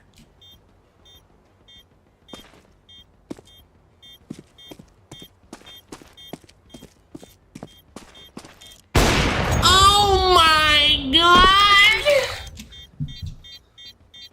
They turned it off. Neither of them have gotten kills. They definitely turned it off.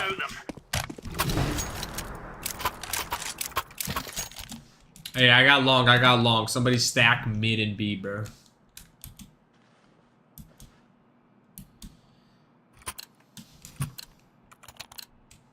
Move it.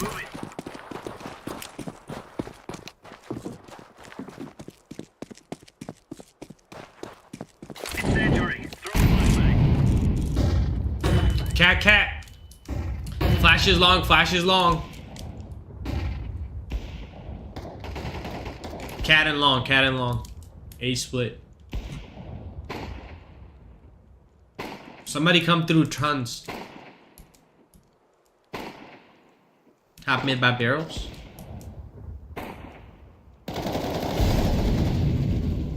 Grenade out. Incendiary out. Ooh, bro, that fucking scoreboard going crazy. Where? He came through mid door. Probably going B. Yeah, B. It's a B rotate. I saw him cross already. One going tons. You go tons, I'll take it up here. Or kit right here too. One on site, one has kit. I got him. Oh my god, he's by window. He's right underneath window. Walk.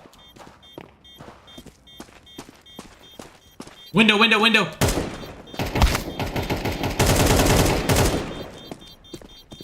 Good try, GG. You can't save. It's last round. GG. Terrorists win.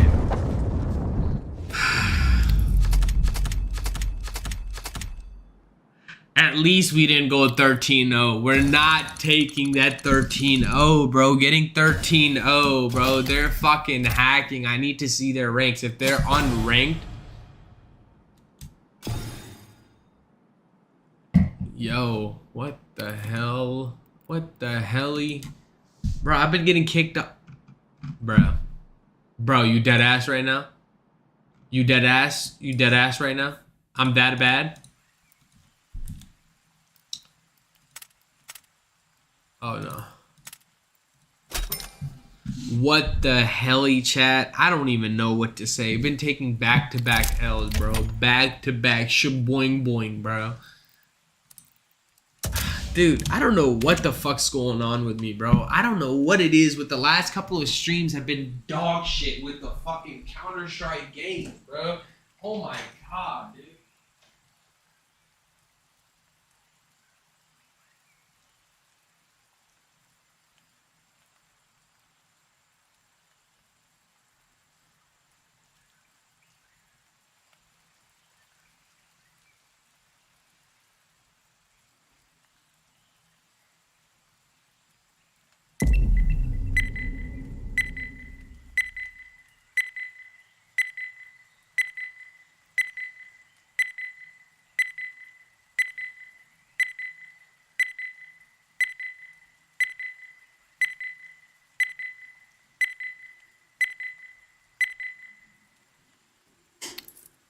Oh my god, I was just about to accept it, bruh. It kicked me off for not accepting it. Hold on. We're running a marathon. Why you doing that to me, bruh?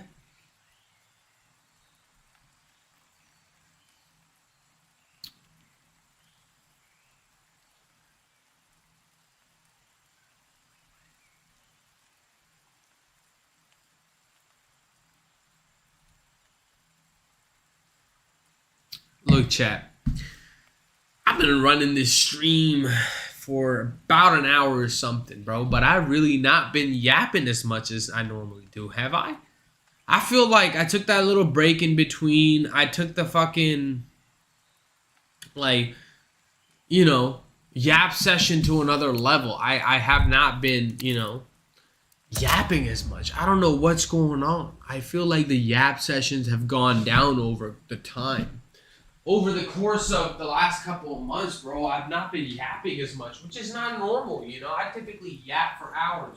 Honestly, bro, we could do a fucking video reaction if I don't get a match, because I got some Nutella and I have some fucking eggs that I'm trying to cut up, bro. I was eating that bitch earlier. I was eating that motherfucker earlier. And, dude, I'm telling you, Nutella and, you know,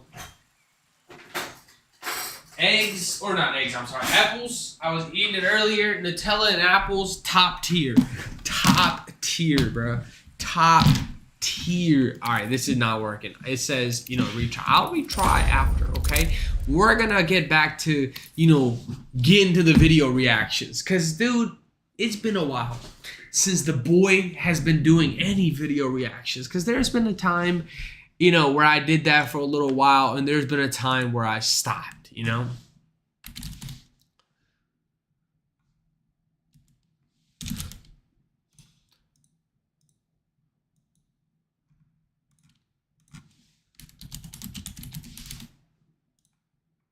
And I also have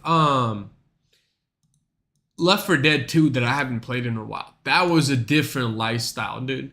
That was a different lifestyle. This rapper writes with ChatGPT. Hey, we're gonna have a bunch of ChatGPT musicians.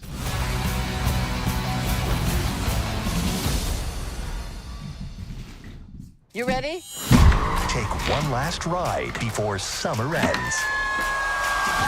She thinks you're cute. I do. Doctor. What's poppin', y'all? Yo, now's not the time. Now's not the time to admit this. You gotta do it a little bit later. Upcoming rapper who was just on the XXL freshman list, Baby Chief Do It, out of Chicago. I'm gonna do 1.5. And admitted that he be messing around with ChatGPT a little bit when it comes down to writing his songs. And this is a rapper. Look. I gotta do 1.5, chat. I'm cooked. My brain cells are cooked. That people mess with. So I'm gonna play you guys that clip first, and then we're gonna get into it. And that shit to write my lyrics, real shit. Word, ChatGPT? Hell yeah, that shit work. Well, what I did was I wrote down 4 bars, and I said, write me a song. And then it said, give me a start me off, something like that. And bro, I started him off, whatever it is. That shit, it wrote I never actually used AI. He said, I started him off. Pause. Like, until then. What made you want to do it? Like, what, you just curious? I had posted on my notes one night. I was bored as hell. And I was like, who want to write my next song? And then this girl had replied to it. Was like, I would have just used ChatGPT. So I downloaded that shit. Bro, and that shit is cold. Yeah. That's scary, though. Like, all that AI shit. Yo, ChatGPT really need a pause on that start me off part. But this dude, Baby Chief, oh my going up right now. Wait, hold on. Am I in a Matrix? This is not what you want to say right now in your career, because we're really not at the early adoption stage of AI. But when it comes to acceptance, frankly, a lot of these people are idiots. Like, the first thing that someone said was, "What's the difference between this and having a writer?" I put a dunce cap on this fool. I'm not going to highlight his comment because I don't want to shame him in front of everybody. We don't want to flog him in front of the town square. We just want to address anybody that may share in the same sentiment and let them know that they are foolish for. I will say, bro, like, as much as, you know, you can make a banger, it just doesn't feel the same when you wrote the song, you performed it. Because, bro, there's so many, you know, different vibes when it comes from you writing and you performing what you did. But there are some time and places where, you know, there's other writers that do your shit and then you just, you know, have them write for you. You know, that happens. I get it. I'm not going to shame, you know, people from doing that. Thinking this as well. A writer is preparing a song for you. ChatGPT can't do that. This is like bouncing ideas. Like, for example, and I don't even think people understand how, like, the basics of an LLM and what it does. Like, this thing can't write a song for you. It's kind of like when people, like what Timbaland's been doing. They think that, oh, dude, this person's got an AI software that makes music. They can just make crazy beats. No, you need to know what you're doing. Same thing with the image generators, a little bit different. Like, there's a level of skill and knowledge of the software to be able to manipulate it properly, but we're not going to pretend like it's the same as music. It's more of like a taste thing. But I think this is cool because I think it's better than having a writer. Because if you have a writer, well, let's talk about collaborators. I think there's collaborators, writers, and then whatever this guy's doing. We got to switch up the levels though. So the level is at the lowest, ChatGPT. A little bit higher is collaborator, and then writer. So writer is what Rihanna gets, what Robin Fenty gets. Someone brings in a track, not only just a track, but they bring in a reference track for it, and they're like, okay, you just got to hop in the booth and you just sing it like this. And then, yeah, they just clone it, which is it's not odd, but we're not even going to need that anymore. Like, they're not even going to need artists like Rihanna to pull up to the studio. They're going to have all their stuff already prepared on AI. So the person's just going to send in the reference. They're going to be like, whoa, this is a hit. Throw Rihanna's voice on it, ship it out. Because that's exactly what could have happened with work if AI was there back then. Rihanna wouldn't have even had to record her vocals. But collaborator is kind of like when people are in the room together and they're not necessarily writing for each other, but someone like, let's say they lay down a couple of bars or like a top line and they're like, yo, actually, I think this would sound better than that. And then you're like, yo, you know what? You're right. And then they throw in that bar and that person would get a writing credit. Is that person a writer? Not really. He's just a collaborator. And then here with ChatGPT, I think he's just, Baby Chief Do It is just organizing his ideas or getting inspiration. So if he's like, yo, I want a song to start like this, but I'm not sure what direction I can take it after. And then it gives him a bunch of different options. He's like, oh, no, this is trash. This is trash. Actually, let me take this. Let me move this around and then let me wrap it. I don't think there's anything wrong with that. But the majority of people don't like AI right now, so you don't want to say that. It's just going to be used against you. I would have said, yo, do not let this come out. Please don't. And the dude's a young buck, too. I think he's, 17, 18? He's still in the teens, like maybe even 19. So I don't think but this just goes to show we're going to have some absolute savages when it comes to, like, these young bucks that are actually into music in general that are going to be able to use these softwares. I think it's going to be more competitive. Like, average music is going to be gone. Like, you need to be friggin' making amazing stuff to compete in the near future, which it really just means a better product. But the reason why I say this guy shouldn't use it is, first, you need a smash hit that everybody loves. That's a number one. And then you're like, yeah, by the way, like, I use ChatGPT to write that. Now, you do that if you want to ruin your career, to be honest. But at that point, the cognitive dissonance kicks in on such another level that a person won't, they're going to start to justify it for themselves. They're going to be like, well, nah, like, you know, like, he just used it for a couple of bars, and nah, he just used it for inspiration because they've already committed. They already love the song. It's just like Nav. Like, for example, Nav, everybody loved him already, or his music at least. And then when they found out he was Indian, they were like, shoot, you know, okay, they're just going to keep messing with the music. But had Nav come out first, they would have just dismissed him. They wouldn't have even listened to the music. And even if the music was decent, they would have found a reason to say that it sucked simply because he was Indian. And this is the thing. People would lie to themselves and say, nah, I would have messed with Nav. Why did Nav have to catch a stray like that, bro? His music good, not because he's Indian, because it's just good music. Like, anyway, you think they're lying. No, they're lying to themselves, because I know that you would not have messed with Nav, because there's no other reason that 30 plus years there hasn't been another Indian rapper. You're telling me an Indian rapper wasn't making good enough music to get on in the 30 plus years where hip hop was commercially viable? Come on now, let's be real here. So Nav did it right. He was like, yo, I'm gonna stay invisible till I get in, and then y'all guys are gonna just have to accept me. Same thing that what's gonna happen with AI. We're gonna have an AI artist made with a song made with AI software. People are gonna fall in love with it. It's gonna be a smash hit, and then it's gonna be revealed, and then that's gonna cause people to accept it. They're gonna be like, damn, well, I mean, it's a good song, right? That's what you have to do. You can't say, yo, I'm making this with AI because people already have this connotation of AI that it's terrible. But this is an interesting way that this guy's using it. I don't know. When I heard Drake's AI song, I was like, it's a wrap. It's a wrap. There's nothing you can do.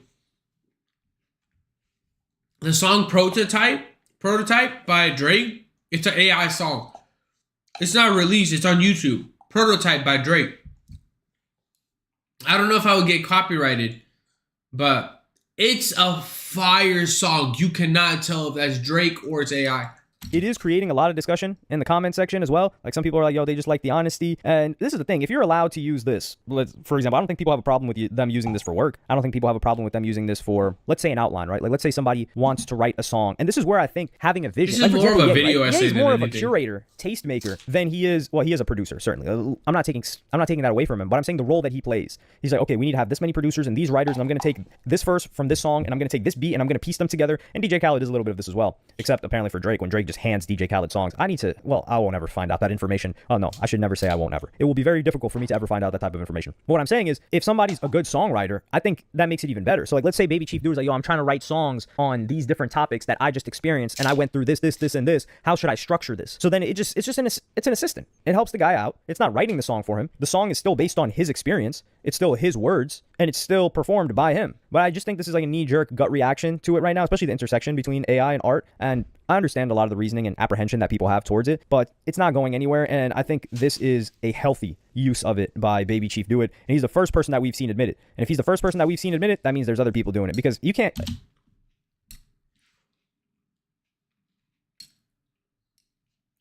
There's going to be a Soulja Boy edit that says, I'm the first person to ever use AI. Watch. There's going to be a Soulja Boy edit that says, I'm the first rapper to ever use AI. Just try to write a song. This is why when people are like, what's the difference between having a writer? Yeah, try and write a song with this thing and see how it comes out. Or try to have it write a song for you. It's going to suck. It's going to sound like a nursery rhyme. But let me know what y'all think about this in the comments. Like, subscribe, and hit the notification bell if you enjoyed. And I'm going to see y'all in the next one. W video essay. W video essay. That was a video essay more than it was. Okay, get out of here. I don't know why videos start playing without me actually clicking on them. 260-pound trader. Oh, wow. Luis that be hating on, bro. He be making D1 hater videos, bro. Like, I like Luis's videos, but he be making D1 hater videos. Why everybody hates DJ Khaled, like, you know, shit like that. Let's watch it. W video. Optimum Fiber is now available in your Let's see for the W video. Speed and power worthy of Texas. Get Optimum Fiber internet starting at $40. And no, that's not a reference to his notorious physique that he tends to be a little delusional about. I don't lose weight. They say that if you stand for nothing, then you will fall for anything. And at the moment, it's a set of circumstances that DJ Khaled is facing the ill effects of. Just a few years ago, Khaled seemed like an immovable force in hip-hop. And no, that's not a reference to his notorious physique that he tends to be a little delusional about. I don't lose weight, because all I do is win. Because all this is greatness. I'm one of one. Everybody got their own vibe. I just want to carve it out a little. His 2017 album Grateful was certified double platinum in the US, while most of his other projects in the past few years have experienced similar degrees of success. Along the way, I'm the One and Wild Thoughts became #1 singles that were unavoidable in any club or party for years. After first making waves in the industry in the early 2000s, Khaled's long-standing fame and fortune is something he's clearly eager to celebrate. In fact, at this point, it basically seems like he lives in his own money-fueled world, where the idea that self-praise is no praise has clearly sunk in. But now, it feels like not only does the general public want him to emerge from his closely guarded bubble of wealth and luxury, but yeah, for a while, I didn't know why he was so famous and so rich, but then I realized he's a producer, bro. Those he's shared the spotlight with in the mainstream of hip-hop are now beginning to see him as inessential in a way that would have been hard to imagine just 5 short years ago. It's your boy YABOIII, and this is why DJ Khaled can't outrun his fall-off.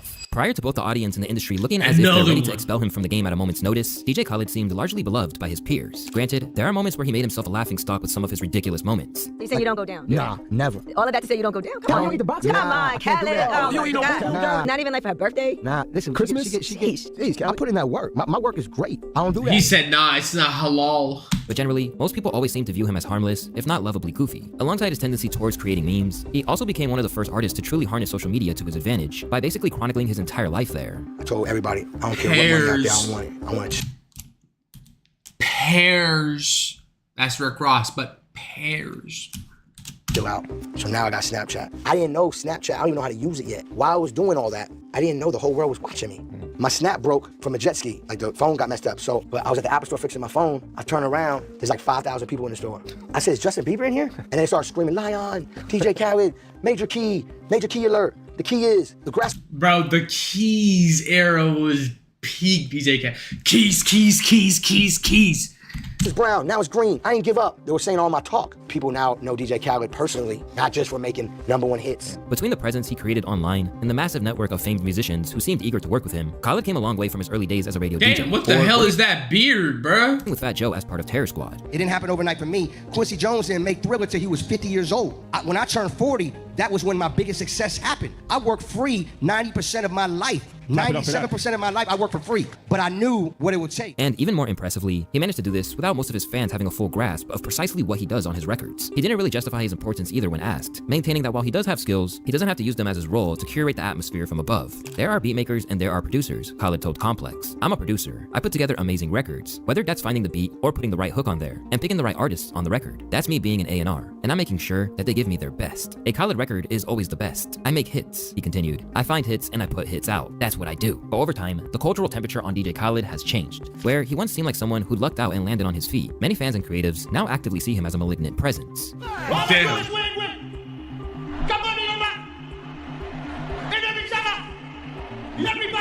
Wait, who? Why did they lower the crowd's voice, bro? They're doing him dirty. And while this is a multifaceted situation, Khalid certainly didn't help himself to avoid this reputation when he basically positioned himself as an enemy of expression in hip-hop. The sense that he was all about commerce rather than creativity began in 2019, when he squared off in a chart battle with Tyler, the Creator's Igor project. Coming off the success of listen. Tyler was hating on some newer artists. Hey, it happens. I think it happens when you're in the game for that long, bro. Presumably assumed that the #1 spot was all but secured for the follow-up Father of Assad. For his previous album had 2 of his biggest songs ever, there was no real smash single to anchor its release in the same way. Meanwhile, Tyler, the Creator, had produced something special with Igor, delivering an album which evolved his sound and took him to entirely new heights. From basically every standpoint and metric, Igor rightfully deserved to take the #1 spot, and did just that. But even if listeners voted with their streams to propel Tyler to that spot, one person couldn't stomach it, and that was DJ Khalid. And rather than be a gracious loser, he took to Instagram to complain about being overlooked while trying to devalue what Tyler had done in the process. I make albums so people can play it, and you actually hear it. You know, driving your car, you hear another car playing it. You know, go to the barbershop, you hear them playing it. You know, turn the radio on, and you hear them playing it. You know, it's playing everywhere. It's called great music. It's called albums that you actually hear the songs. Not no mysterious shit, and you never hear it.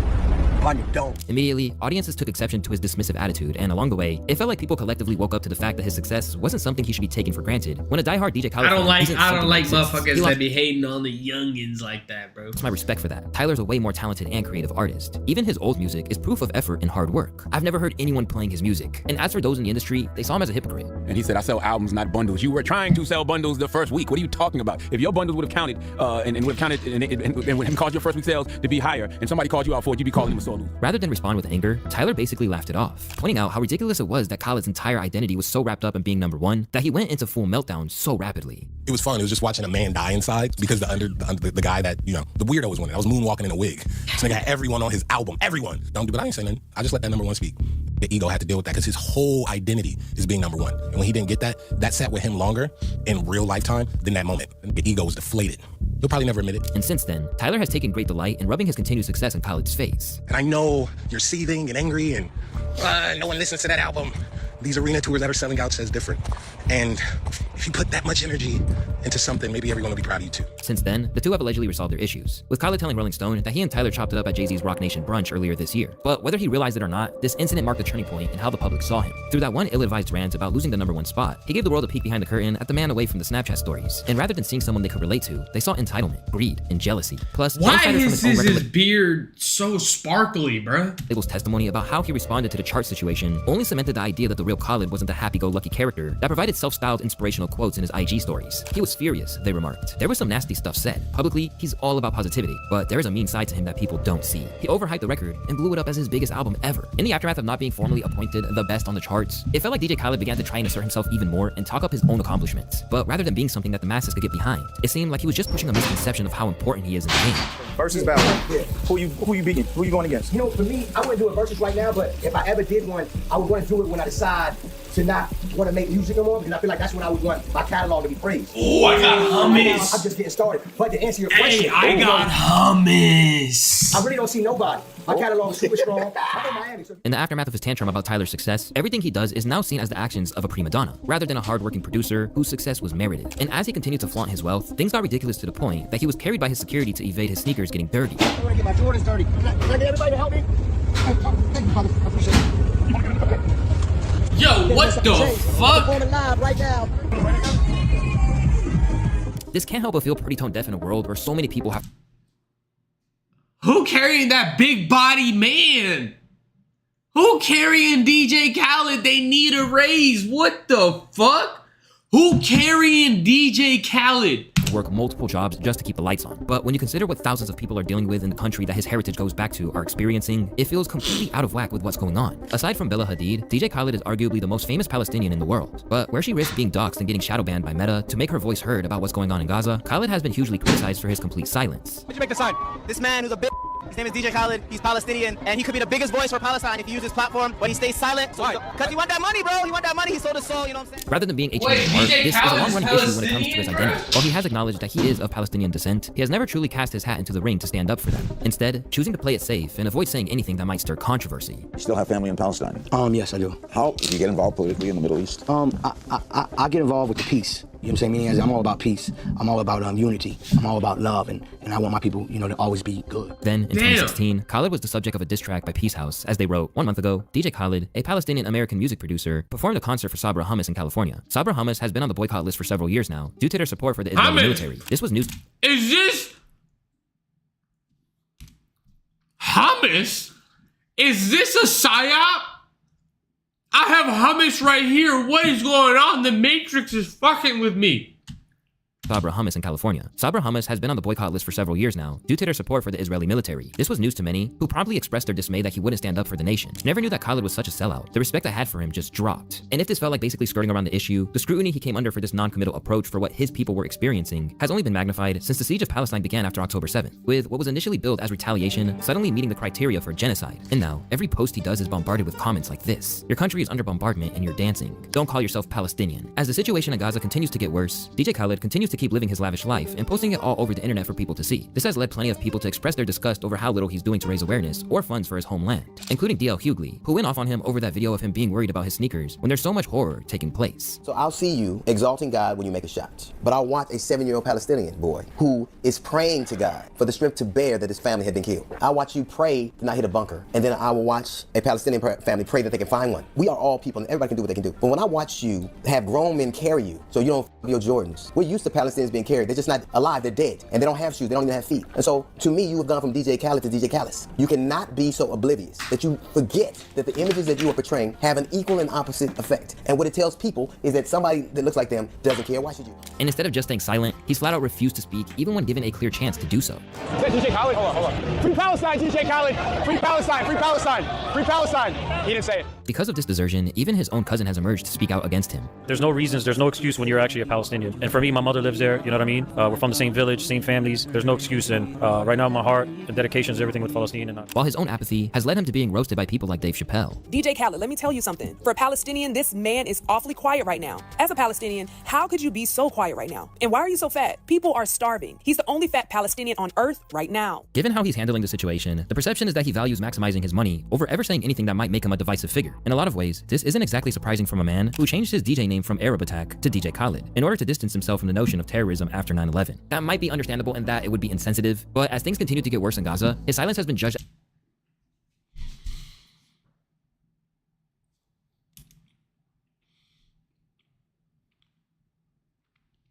Excuse me?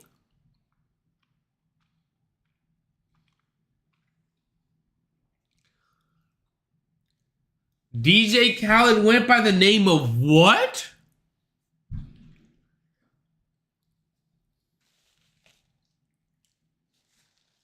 DJ Khaled went by the name of Arab Attack? Yo, what the fuck? That boy was legendary. After 9/11. That might be understandable in that it would be insensitive. Another one. That's what it was. He was talking about the bombs they was dropping. Another one. What the hell? But as things continue to get worse in Gaza, his silence has been judged as complicity when he's more focused on networking and securing his next collaboration. And as a result, he's getting more hate than ever. All the while, he's been sitting on Jimmy Fallon enjoying a Palestinian dish to celebrate his birthday without once acknowledging the struggles his people were facing. It's called maklube. Maklube. Maklube, yes. Well, I wanted you to be in a good mood. Oh my God. So I had a little. So this is maklube. Happy birthday to you. Happy birthday, dear Khalid. Labeled as a traitor by many people in and out of Palestine, his behavior is why people like Mark Lamont Hill from the Joe Budden podcast are arguing it's a necessity he has heard now before it's too late. Is it wrong to expect famous people who represent a particular group that's catching hell to say something about it? Is that a fair expectation? I think in this particular circumstance, yeah, there is an expectation that you speak up for it. Just because we're watching an act of genocide, and these are your people, and you're silent, yes, and there's three of y'all. There's an expectation. The other thing for me is that there were like 100 famous Palestinians out there. Like, It's Gigi Hadid, she's doing it. You know what I mean? There's so few that I feel like you have a greater In fairness, there are some people who try and shoot him some bail, with ICE believing that rightly or wrongly, he's weighed up the pros and cons to his bank account and making a calculated decision. Some people it's not worth it, yo. I've had conversations I've had conversations with some athletes during when Kaepernick first took the knee. And my man, he was like, yo, I want to take the knee to support. He was like, but yo, I do that, I risk losing this. He ran down a list of people that depend on me to bring the check home. Some people put that shit on the scale and be like, yo, I'm with you, but I can't be with you. But unfortunately, attitudes like this are ultimately why so much goes unchecked in this world. And considering Epic Records' parent company Sony has a dedicated Israeli label named One Way, it seems like DJ Khalid would rather sit back and count his money and influence rather than stand up. And while he might be happy with that decision to hold on to his fame without any And that's what they call selling your soul. Good or bad, good or bad. You might have to help your family, good or bad. Everybody has a fucking, thing they have to give up for. I get it. But I'm just saying, that's, of controversy, history might not smile so fondly on how he's moving. Because instead of providing aid, he's been signing deals reported to be in the low 9-figure range, which has to do with him selling his entire catalog to influence media. A deal which seeks to expand commercial opportunities for DJ Khalid with name, image, and likeness rights. It's clear that his focus resides there, rather than on anything beyond his own prosperity. And while that may seem like the only way for him to hold on to his precious fame, what Khalid seems to have forgotten about is that he's already losing some of those collaborators that he is so overly reliant on. Earlier in 2024, DJ Khalid began promoting his latest album, known as Alam of God. And from the beginning of his rollout, one man that was central to it was none other than Drake. When it began, this made a lot of sense, considering that they had a connection that was solidified earlier in his career. First of all, Drake, man, is an amazing person. He's my brother. He's really supported me a lot in my career. When he first came in the game, I reached out to him to do a record. It was called Fed Up. I wanted him so bad. I knew he was going to be the next biggest thing. This kid was special. This was the catalyst for countless link-ups since. And after his 16th project was recorded, it seemed like they'd be adding 2 more tracks to their combined discography.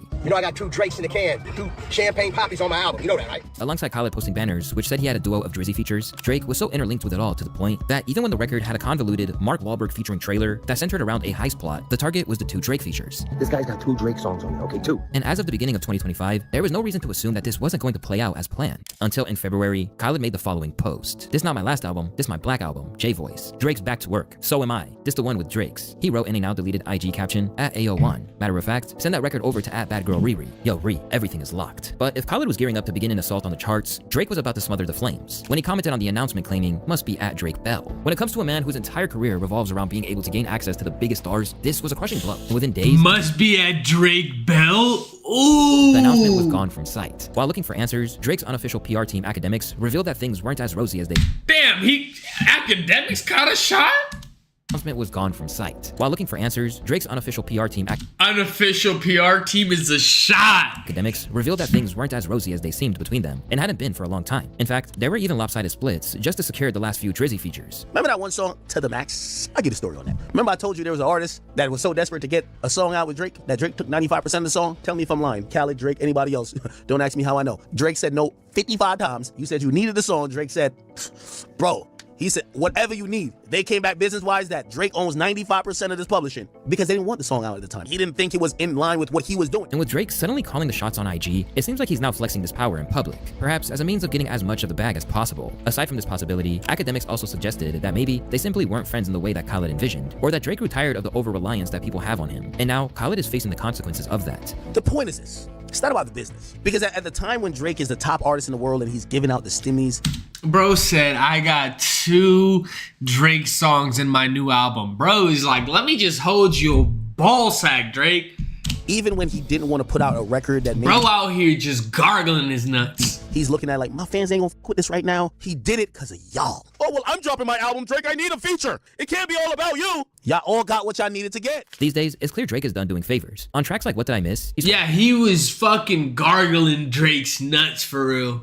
spoke out of how he needed absolute loyalty or nothing at all. And while this might not be too much of a concern for self-sustainable artists, it's a disaster for someone like Khalid who relies on the stimulus of big stars. And now, it seems like his silence on Palestine wasn't the only time where playing it safe has led to his downfall. Because while the Kendrick and Drake beef was less than a concern for him, individuals like Future, Rick Ross, and others hopping into the so-called 20v1s led to plenty of jokes at his expense. And at every turn, he stayed out of it, even as Rick Ross tried to drag him in against his will. From that vantage point, Khalid was perhaps just as much in jeopardy as any active participant. DJ Khalid gonna have to get 4Bats, Central C, and Ice Spice to make songs on his next album. All his regulars hate each other, but while he didn't say anything that could incriminate him, it now seems like that's part of the problem, particularly for Drake, who needs the loyalty to be pronounced now that he's learned he can't trust anyone. On tracks like Blue, Green, Red, it was inferred that silence spoke volumes to people like Drizzy, friends that I treated like family, they were just hanging around. And after everything that's happened, it seems like this might apply to Khalid. Left scrambling to rediscover where he sits in the landscape, Khalid has pulled the old trick of suggesting that his next album might be his last for a long time. I'm treating this like it's my last album, but it's not a goodbye, he said. You're going to start seeing and hearing about all these new things that I'm doing. I'm going to be doing more TV and film. That's what Till Next Time is. I'm going to be giving you an incredible album, but while I'm giving you that incredible album, you're going to see all these big new movies that I'm doing and new categories that we're going to take over. Now, yeah, he said, I'ma just take that Irish goodbye, brother. Mixed response he receives on social media, Khalid has been hopping on viral trends to try and maximize buzz.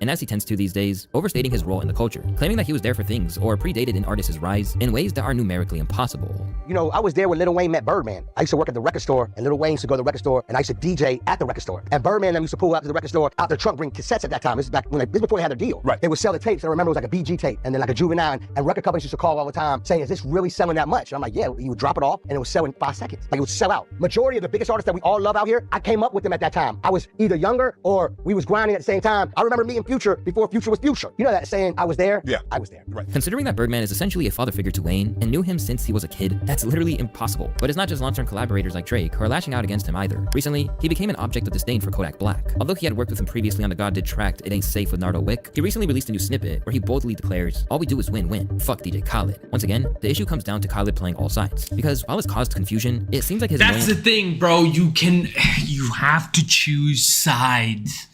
He can't be traced to his support of NBA YoungBoy, which extends all the way to the release of his latest album that Kodak called Trash. While his new album's release date is yet to be confirmed, it's clear that Khalid has plenty of damage control to I'm not gonna lie, bro. The fucking Deshaun album by NBA, not my most favorite album. I'm not a music enthusiast, but the Massa one was better than Deshaun, for sure, I will say. Wants the album to perform in the way that he seeks. Because for a man whose entire personality is wrapped up in being #1, the likelihood of that is looking pretty slim. When you consider that he not only doesn't have the big feature he was banking on, but that the vast majority of the audience now views him with distaste bordering on disgust. So while he'll go in with his usual optimism, the best advice for Khalid would be to adjust his expectations, or that meltdown over Tyler's #1 is gonna look minor compared to what'll come after this potential flop.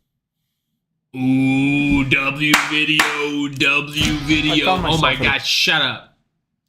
W video. Let me see what else we got. Let's get to it, chat. Hey, today's like a marathon of just videos, I guess. Everything expensive. Oh, Madden Shane's Secret Podcast. I love that shit. Pusha T predicted everything. Okay. I don't want to watch a video essay. The Pharrell Effect. I got a lot of music shit. New Lil Uzi 52. Okay, 52 views. Let me retry it.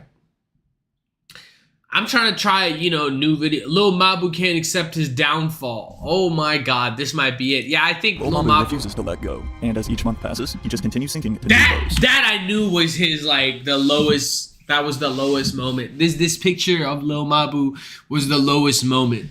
I've been on the hunt for the baddie got with the smallest. Turns out I found him.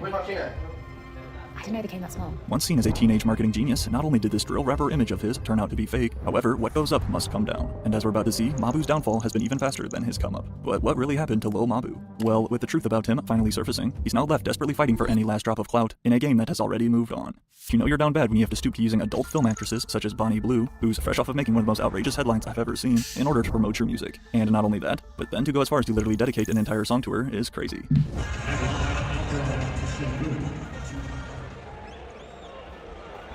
However, despite his latest attempt at clout with Bonnie, you know you're down bad even worse when it totally backfires. Lil Mabu. The sad thing is, bro, Bonnie Blue is not that ugly, bro. Like, other than her history, bro, she's not that ugly. But, bro, like, She really did herself dirty, bro. Cannot drop a hit right now to save his career. But the truth is, though, that hasn't always been the case. But before we can understand exactly why the spoiled rich kid is currently making a total fool out of himself for the internet, first we have to go back to where it all began. Lil Mabu's rap career has been built on lies since day one. Born Matthew Peter DeLuca in Manhattan, New York, after beginning to participate in rap battles with his friends while attending Buckley Middle School, where tuition... I mean, he has some good songs. Like, why are we hating on his upbringing, you know, just because he was, you know, raised up well? An insane $55,000 a year. Oh my God! School. But as the standout student he was, Matthew not only took home the coveted headmaster's prize for strength of character, but according here to his LinkedIn, he was also a 2-time speech competition winner. Once completed with middle school, Lil Mabu went on to attend the Collegiate School in Manhattan, another prestigious and high-class prep school, with a tuition of $60K.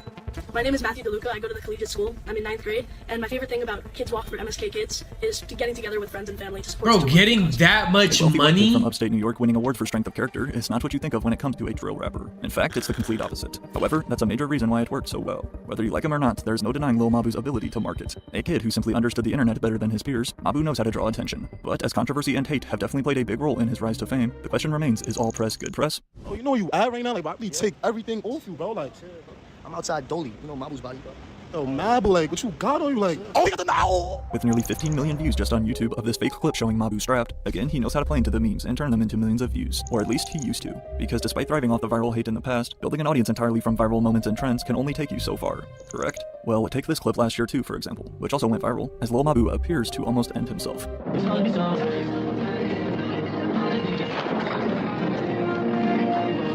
With many social media timelines believing this one was real due to Mabu's manufactured gangster image, it turns out though this was yet another planned attempt at going viral. I made that gun video because I know that's who people really think I am, he told GQ. They think I'm Cheddar Bod from 8 Mile, and is scared to stroll through the neighborhoods in New York. And I'm in on that joke. I leak videos like that for a reason. It's funny to me that the reactions are always the same, and they're exactly what I hope for them to be. I've not shot myself in the that video. I don't know how people thought that was real. I thought that was gonna be let me show you what really happened. No blast off. My genitals are intact. Don't believe everything you see on the internet, kids. Don't believe everything you see on the internet is honestly a great quote to summarize Lil Mabu's entire career, as although his most popular songs include lyrics about being in the streets and beefing with ops, according to this article though, published by the New York Post in 2023, looks like a demon right there, or bro. I guess I should say Matthew DeLuca's, was literally worlds apart. In addition to labeling him a quote silver spoon child of privilege, the New York Post also revealed to us that during his time basically cosplaying as a gangster rapper, Matthew DeLuca instead lived with his parents, including his very rich but wild dad, together in their 5-bedroom, 5-bath, 3,000 square foot condo in New York. And not only that, but if he wanted to get away during the weekends, Mabu could also escape out to the Hamptons, where his family owned another high-dollar property, both totaling $12 million. I didn't know Lil Mabu was balling that much?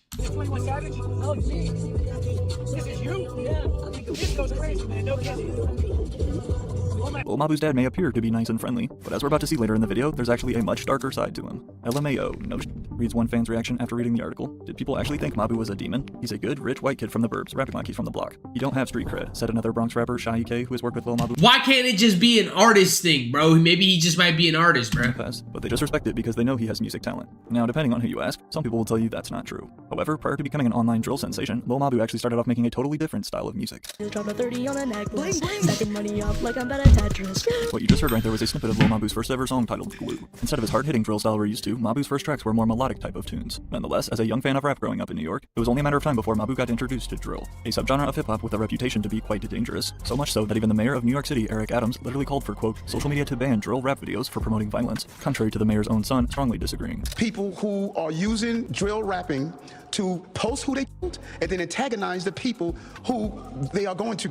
It's what the problem is. Regardless of drill's true influence, after it exploded with stars such as the late Pop Smoke, in 2021, Lil Mabu then decided to switch up his entire sound. And after a few of his first drill singles, the following year of 2022 came the release of his debut mixtape. However, how did fans react? Going all in on his new drill sound and featuring a split cover art between gangster versus student, this project that's actually kind of hard. That picture hard. Features from fellow drill artists Ross Swish, WB, D-Thang, and Dusty Locane on their collab No Snitching. Showing my music to strangers, part 3. Let's go. I'm here with Andy. Oh, I love you. You're great. What's your name? My name is Mabu. Rather than out in the streets like he always claims in his music, the only time Lil Mabu is truly outside is for his TikToks, such as this one where he walked around filming strangers' reaction to No Snitching, all while the rich, high-class neighborhoods of Southampton can be seen right in the background. Straight up clown, types one Reddit user. He raps about killing ops and spinning blocks and then goes back to his mansion unharmed. Meanwhile, the young street dudes making drill music are out here losing their lives over blocks that rich white men own. Shit is ridiculous. But Lil Mabu was just getting started. I love that sound. It's my alarm clock. Yeah. It's my alarm in the morning. Early bird gets the worm. I wake up, I'm getting out of bed like...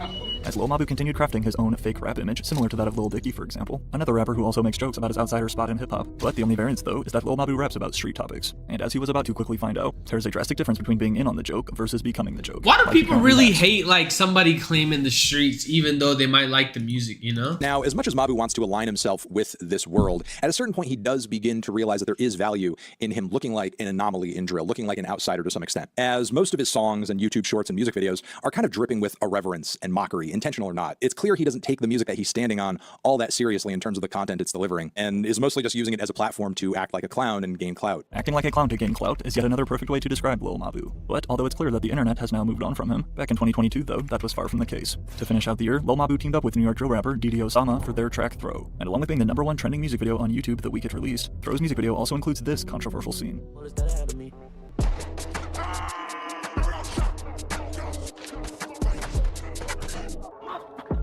Attempting to depict a shootout with him and his friend, resulting in Mabu taking a bullet to the shoulder, some were again upset. But as we can see, the music video currently sits at almost 40 million views. However, as he continued living this Hannah Montana-esque double lifestyle... Look, bro, that's fucking art! That was pure art!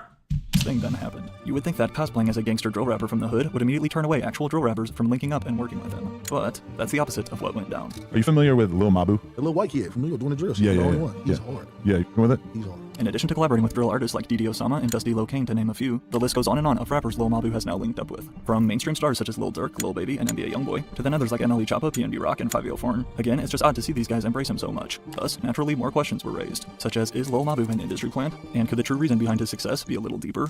He knows something about how to turn shit up online, because every time anybody posts his shit, it goes fucking insane. Yeah, they probably paying for big promo. I don't know what he's doing. Might be a little rich white kid with his parents with some money. You know, my parents have no involvement in the music industry. If I'm an industry plant, why am I not on Spotify editorial playlist? Why am I not on Rap Caviar? Everything that's label run, Mabu doesn't see the light of day. I'm more blackballed than I am planted. While of course Lil Mabu is going to deny these claims, stating that he's instead more blackballed from the industry than planted. As the year of 2023 got underway though, despite still yet to graduate high school, the New York Post article had some more juicy info to share, and actually revealed all we need to know about the true Lil Mabu. As King Yella theorized on No Jumper, a logical explanation for Lil Mabu's strange come-up could be his parents. In an industry quite often pay to play, many believe Lil Mabu's parents have been forking over the funds for their son's music career out of their deep pockets. This would make sense then why all these big rappers give him features if his dad simply wrote him massive checks, and according to the New York Post, Lil Mabu's father, Peter DeLuca, now age 73, might low-key have more street credit than his son. My father was blasted. Is that Pops? Yeah, it's my father. Oh, Pops is in the building. Besides pulling up to his son's podcast with academics with about 20 other dudes, Lil Mabu's dad works as a funeral director in Manhattan. And in 2006, Peter was accused of cheating his ex-wife out of millions of dollars during their divorce, in addition to also fighting legal turf wars with fellow undertakers, including once even taking a punch to the face back in 2016, after he savagely told a grieving family member that their 91-year-old mother was next to pass. Peter has no chill. It's important to also note that Peter DeLuca holds a rare permit in NYC to carry a concealed gun, but yet, when asked about his dad's involvement with his music, Lil Mabu said this. They're just saying that your father just hit one button and you're a superstar. Somebody put a gun. My dad said he could have named 3 rap songs. Like we laughed at that one. I thought it was comedic. A little bit. I got a good laugh out of it. I'm getting myself into the room with these people for reasons other than my music. I wouldn't have been able to be in those rooms if it was just based on artists at that time. But the services I'm offering these artists were in such need. As Mabu tells it, it was his various other marketing services he could provide which initially landed him in rooms with these big artists. And as we can see by this DM here shared by Patrick CC in his video, we can confirm Lil Mabu has indeed been at this for years. I own a marketing company and I'm 15. I'd be down to work with you and I was wondering if I could explain my services and what I can provide. Feel free to contact me. I work with artists like Lil Keed, 42 Doug, Lil Blurry, and other celebrity clients. However, it wasn't until the year of 2023 when he finally got his big break. Exactly 1 month before graduating high school, Lil Mabu released what is still his most streamed song to date, titled Mathematical Disrespect. Thanks to a viral live mic performance with more than 70 million views, plus help from the song blowing up on TikTok, Mathematical Disrespect marked Lil Mabu's real introduction into mainstream eyes. I seen that one. I seen a lot of his shit, bro. I mean, like I said, bro, I fuck with some of his shit. Like, I fuck with some of his music and, like, his antics sometimes. Hit Billboard, peaking at number 47. Combined with a viral on-the-radar freestyle, Lil Mabu quickly became one of the most buzzed about upcoming names, all while securing his high school diploma. Matthew Peter DeLuca. Ever since a little kid, Mabu was raised with a huge emphasis on education, more specifically stressed by his mother. It didn't matter if I was on Billboard for my mom, he says. It was always just, oh, you have a paper tomorrow, how's that going? Is that number 1 on your priority list? But damn, bro, I mean, he might be a genius, bro. He might be a genius if he graduated and hit the billboards. Oh, on the other hand, for his dad, Peter, besides making the rare cameo in his son's content, Peter was also greeted with this surprise attack at one of his shows. We had a little incident at the last show. Our father was in attendance. He came to support his son, and he was greeted by some melons. But as more and more info about his family began to leak around the time he graduated, despite fans heavily noting the drastic difference between Lil Mabu's drill street rap image compared to his true upper-class personal life, Mabu was then faced with a tough decision. Hey guys, I know it's been a while. I just wanted to get on here and open up about my life the last couple months. You know, I was fresh out of high school with a song on Billboard, artists I look up to start becoming my friends, gaining notoriety. Cool, but at what cost? I wasn't spending time with my family.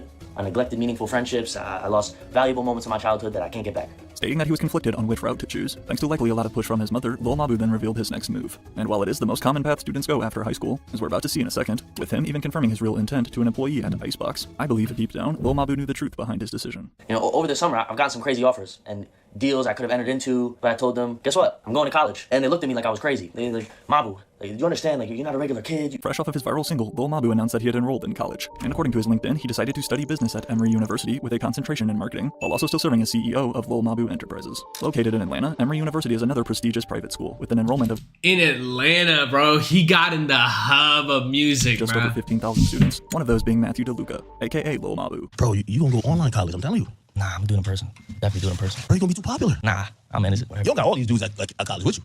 Sometimes. What? You can't be mobbing on campus?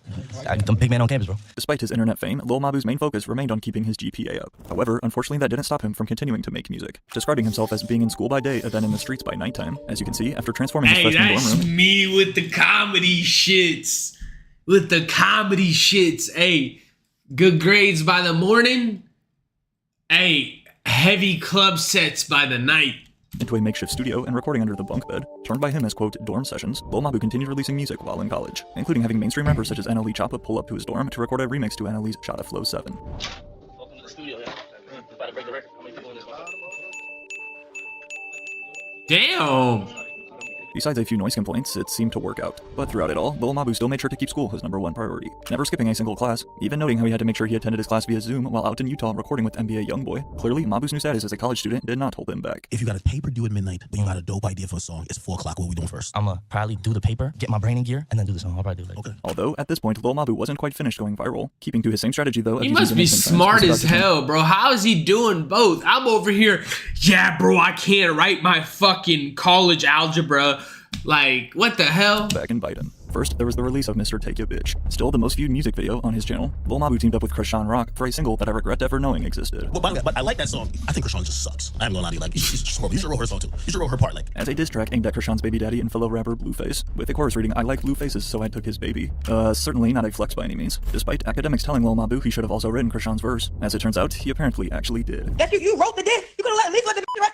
That's why I was like, Mabu, write my shit, yo, cause... With lyrics such as only thing that's broke is my water, gave birth to my kid but I hate his father. If Lil Mabu really did write her verse, that's also not a flex either. However, the song did blow up though, peaking as high as #1 on the TikTok Billboard Top 50. To celebrate their collab success, and to go along with their massive face tat of Blueface on her cheek, Krishan Rock then shared this photo, appearing to get a new tattoo right over her, that reads, no! That things people do for clout. No, bro, no! Make sure y'all add Lil Mabu career to my resume, reads this response tweet from Blueface laughing. Why is your girl texting me every day then, bro? Now, whether or not this whole beef with Blueface was actually real is still up in the air, but considering it's Lil Mabu, it could have very well have all been fake. Yet, this song's success was all he needed to keep going.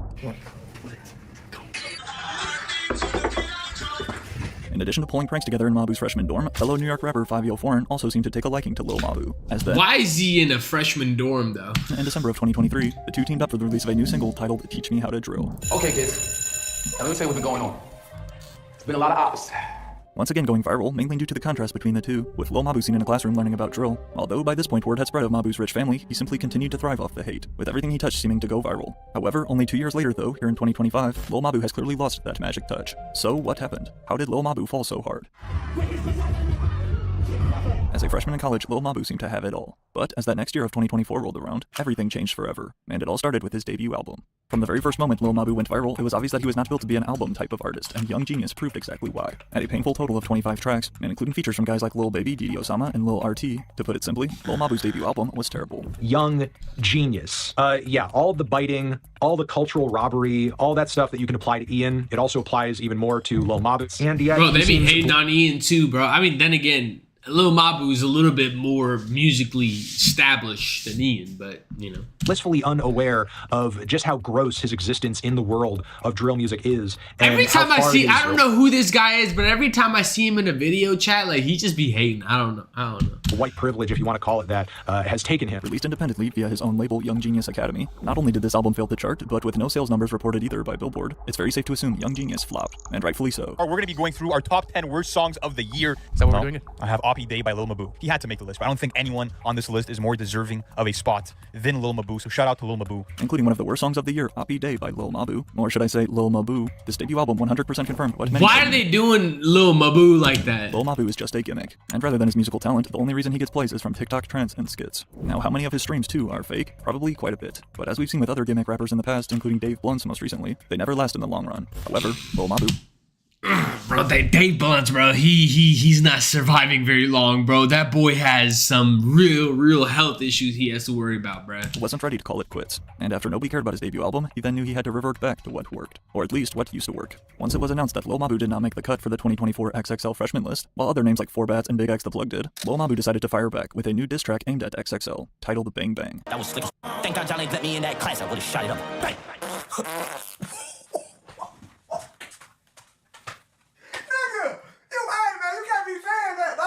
That shit was hard. That shit was hard. Lil Mabu at some clout via controversy. After his XXL diss in 2024, Mabu then decided to take a 7-month break off of dropping music. His sophomore year of college started up in the fall, but this hiatus would lead to Lil Mabu's numbers plummeting more than ever. And from here, they've never recovered, having now dropped under 2 million monthly listeners on Spotify. After Why is he going to college though? If he's already, I guess, bro, he's just that smart. He's really, I don't know, bro. If he's going to college and still finishing out when he's a multi-millionaire, but 10. While it is obvious though that in 2025, Lil Mabu's time is over, he still held on to what he believed was another viral trick up his sleeve. Lil Mabu's most desperate attempt yet. However, by this point, it was far too late. 1,057 men. I would say it was hard, but I found it pretty easy. So I am so ready to do it again. Fresh off of making headlines for literally 1,000 men in one single day, Lil Mabu hoped to be next in line. Deciding to hang out with viral adult actress Bonnie Blue to get his head right, first came this video of them together on a clearly staged dinner date. Now, to be honest, if given the chance, a lot of people would want to collab with Bonnie Blue, as evident when she pulled up to Cancun last month. But Lil Mabu's collab idea was a little different, and using a porn star like this is a whole new low for a rapper. But following their fake dinner date, then came another staged clip of them courtside at an NBA game.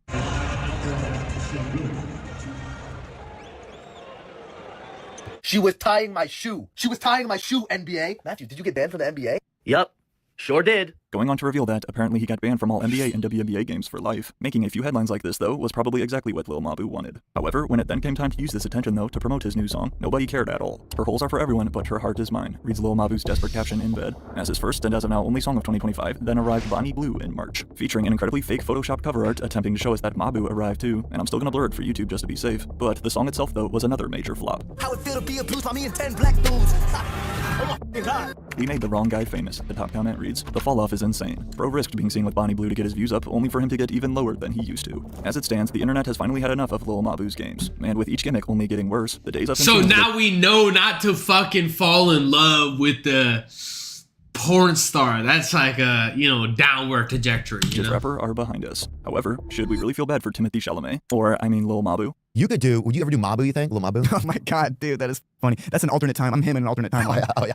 The truth is, Lil Mabu has never needed rap. Honestly, just as much as rap has never needed Lil Mabu. Since day one, his career has been built on shock value rather than substance, and it was very obvious. Damn, is that how motherfuckers feel about me in comedy?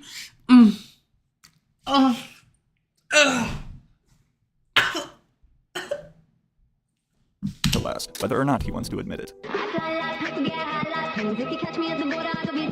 But despite Mabu's drop in numbers and fading relevance, at the end of the day, it doesn't matter. Matthew DeLuca is already set for life, with a rich, wealthy family to fall back on and a college degree on the way, as we heard during his recent visit to Icebox. Oh my God. It was career day. Oh, career day today? Yeah. Oh, wow.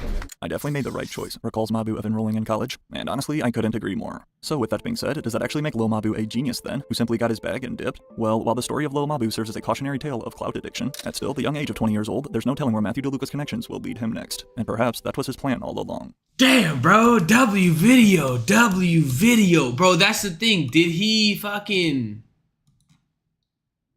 plan that out? Cause I'm over here doing like 2-3 people's streams, right? And I'm like, nah, bro, I don't need college. He's over here doing $1 million streams, $1 million fucking views, and still hitting that fucking college. I don't know, chat. I don't know. That's crazy. Is he really involved that deeply in college though? That's the real question. Or is he just fucking doing that for the views, bro? Is he just saying that he's in college and I don't know, chat. What are we on, bro? It is about to be fucking that time of the night, chat. We're having a good time. Is Counter-Strike vibing right now? It's fucking midnight time. Like, it that time to get on Counter-Strike, to get the vibes updated, to get the fucking moves like really, really to the next level? Because I, didn't get that third game in, chat. I didn't get that third fucking game in. I got upset. I got upset early in the fucking game. Those 2 L's. Wait, did I not win the second one? Oh no, the first one I did lose. I did lose 2.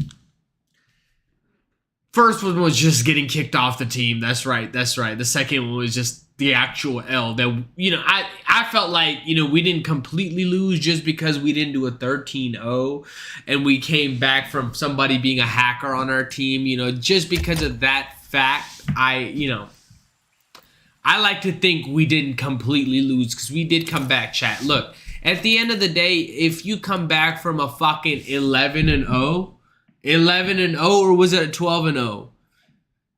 Dude, we're doing something. We're doing something right. We took a fucking ass whooping, bro. But we didn't give up because our team was locked in together and moving forward together. I don't know. That's what I like to tell myself. That's how I feel good about myself. But what do I know? It be like that sometimes. Some of these L's really, really hit home. Some of these L's really hit the fucking soul, chat. Look, all I can say, bro, if I entertained you, hit the follow button, hit the notifications, because look, this is the fun vibes I'm providing. I'm bringing the fucking energy that I can to you, chat, to you. So hit the fucking follow button, hit the notifications, and let the boy know you really fuck with the energy, the fucking vibes. I'm not gonna lie, bro, I've been low energy the last couple of streams. I probably need to get a little bit more elevated. I've not been, as high energy as I typically am, just because, bro, I just been lazy. I've been fucking lacking energy. I've just not been rock solid like I should be, I've just been kind of, doing the best I can. And it's okay sometimes. And it be like that sometimes. But look, I want y'all to get locked in because we're going to get right into it. We're getting right in the zone again. And we had somebody leave. Wow. Oh, bit, hacks on. I got ramp, go outside. I got something on my tooth, bro. Okay. Sack outside, bro. I got ramp. I got this nade on me. Oh, somebody left on their team. You guys got it. I'm orange on my team, bro. Ramp. You got it, though. You got it, right? Nah! Dude, you said you got it. We trusted you. Help!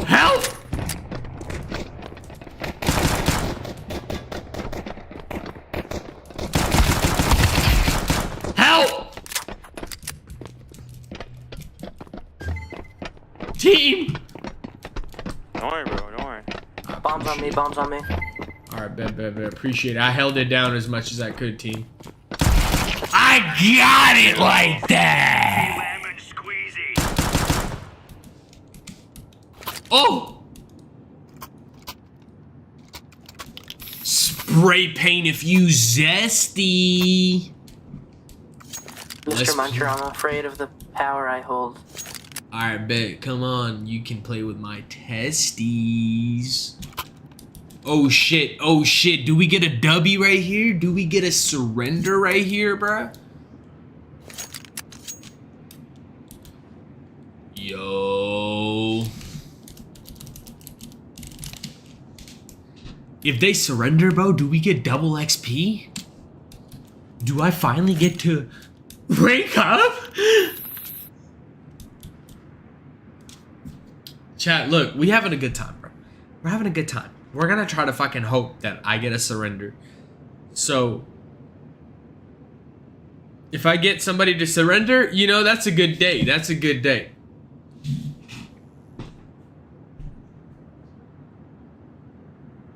I gotta turn on my dryer again, bro.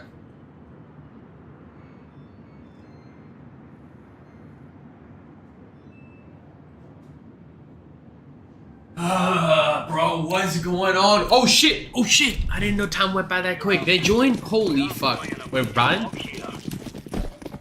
I bet. I didn't buy it all, but you know, fuck it.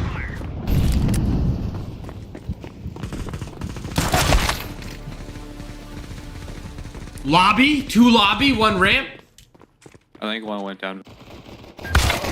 Hey, main. Hut. They're B, they're B, they're B.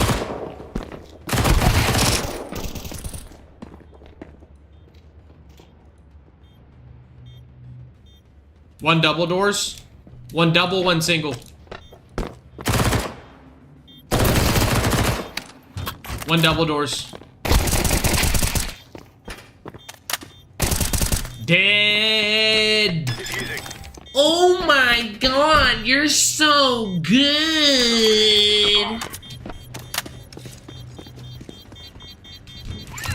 If you let it go, bro, I would have given you 5 cents. There's no stopping us.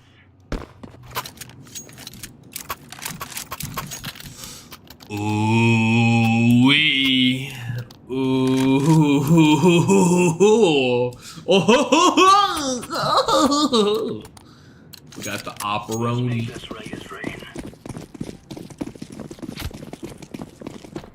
Cooked. They're cooked. Bro, why are you there? Watch out, bruh.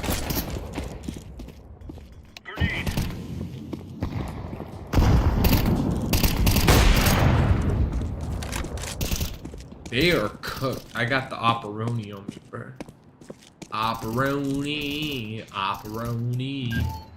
They're going B. They're going B. I'm pretty sure. They went secret.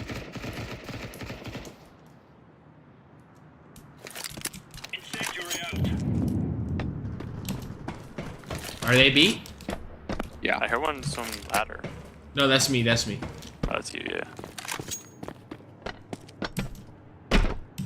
Are they B?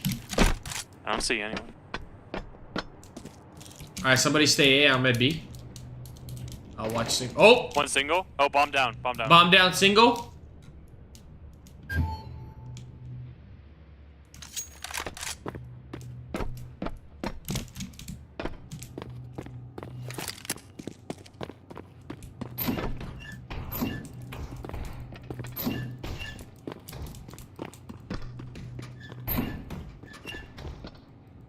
Somebody watch a ramp. Ramp. We have bomb. Oh. Secret.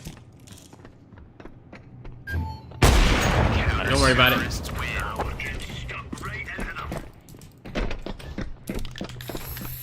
Where'd the spray paint go? It disappeared. Alright, Blue, I'ma need you to lock in, bruh. Dude, I'm high on life, bro. Like, bless Buddha, bless God, bless every god that's ever existed. Damn, bro, you sound like you've had a lot of good fortune recently. You won't believe it, dude. You have no idea. Please push it my way, bro. Today's my birthday. Oh, happy birthday, bro. You're so blessed, bro. Hey, ramp. Blessed by Buddha. Nade it. Two people in hut. Yeah, they're right.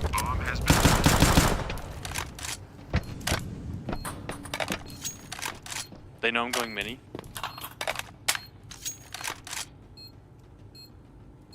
Flashbang.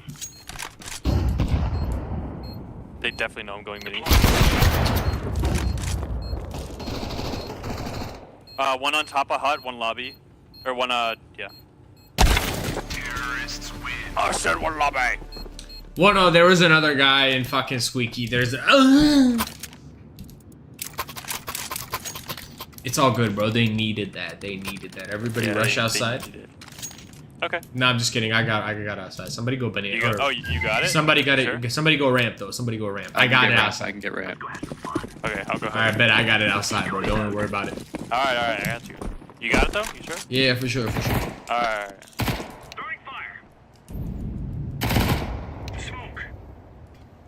One outside, help! One outside, help! You got it, bro. You got it. They're outside! I think they're going secret. Secret, secret, secret. There was one on No, wait, bomb still ramp. Bomb still ramp, guys. Hold up.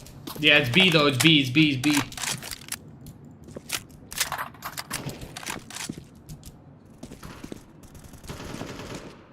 What? Dude, you got it, bro.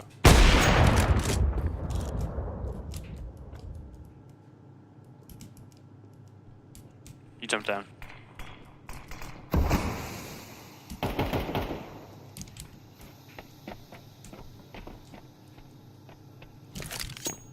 Bomb has been planted.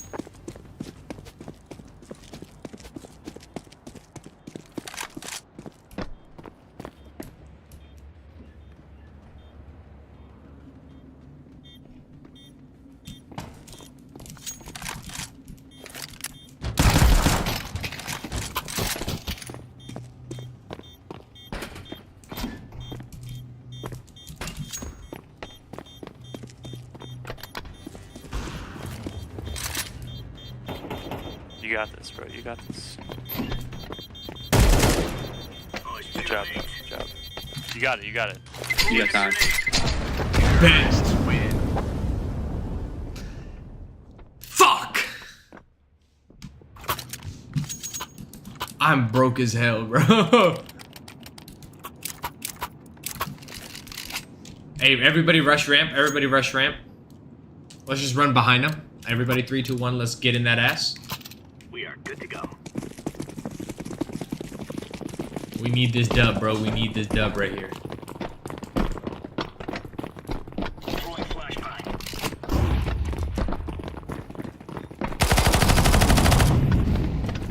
One boosted, one boosted. Oh my god, dude. Take it, take it, take it, take it, take it. Go behind him, go behind him, go behind him, go secret. I'm not locked in right now, dude. Last one outside. Hide, hide. I get him. To the left, purple.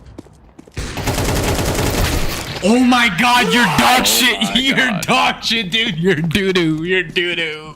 Dude, you died, bro. You got 0 kills that game. I got 2. Shut the fuck up. Hey, take some responsibility, bro. Accountability. Hey, man, if you just pulled your weight in that game, you would have won that. Yeah, you're right, bro. You're right. Not like I got every other, you know. Hey, man. You always say you got it, and then shit hits the fan, you saying you don't got it, alright? Bro, I died. I was leading the pack. Yeah, I know you died. I know. Outside, outside, outside, outside. Oh, again? Alright, for real? Okay.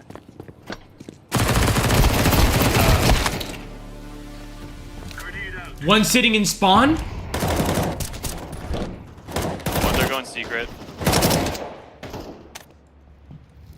What? How am I not hitting anything? They're going secret to B, secret to B.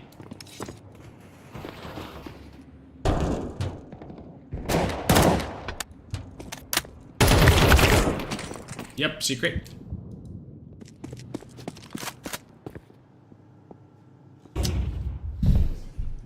Our whole team is getting whooped right now, bro. We're all getting whooped right now. I can't even lock in right now, bro. Bomb has been planted.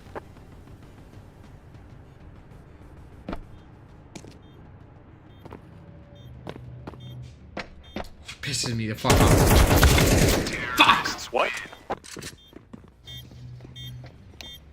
Alright, we gotta lock in.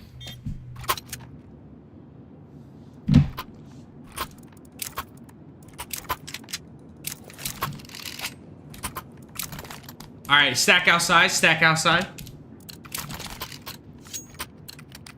Let's go, everyone. They keep going outside, bro. Stack outside.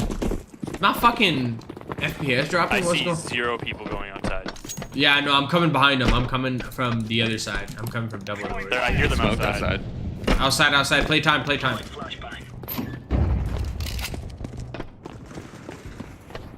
Deploying decoy.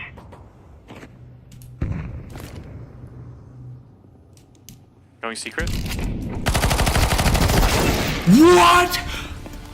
They're secret, guys. What do y'all do? They're all in secret already. I know. Not all of them. Terrorists win. I love life, bro. Bomb has been planted. I don't even care that we lost, dude. Bro, everybody just rush outside, please, bro. Hey, drop a P90 yellow. No one, bro. No one did that last time. What are we gonna do it this time? Would Hey, you drop. like my P90 with my skin on it? Sure, bro, for sure. Let's go. Thank you, bro. Alright, I'll come outside with you, bro. I went the other way and they fucking dinked me because everybody, I don't know, was getting clapped. Go, go, go, go, go, go. Adam, Adam, Adam.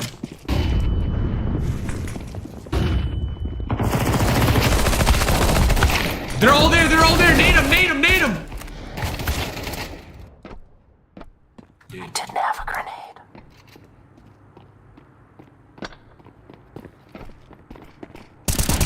One more behind him, behind him.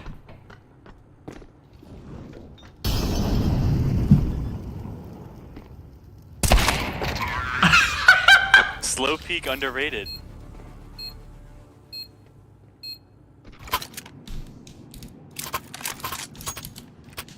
Bro, I got an off. Let's just go outside again, bro. I'm telling you. Hey man, I think we've lost like every round you've made a call.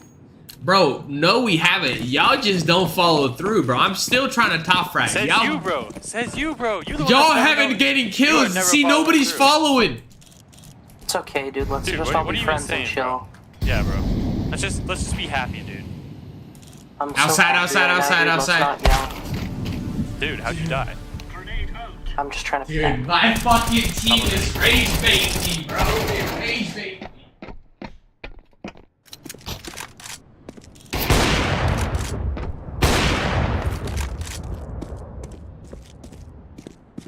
Did my game crash?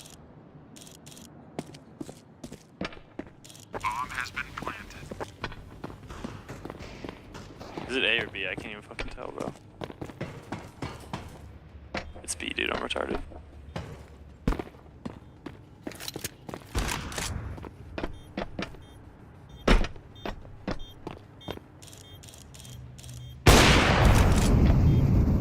Bro, there's no way. I can see his fucking gun, bro.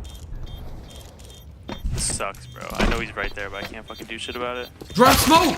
Why did you drop smoke and ninja that hoe? Fuck you mean? It would take me 3 Oh, he's right there. Bruh. How did you die, bro? I had your op.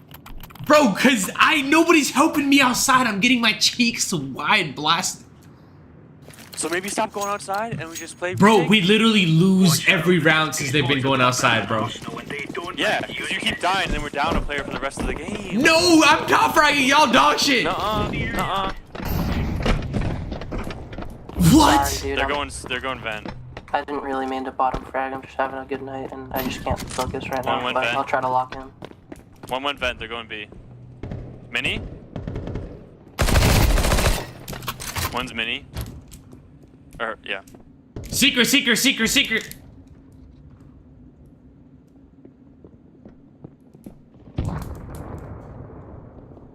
There, eh?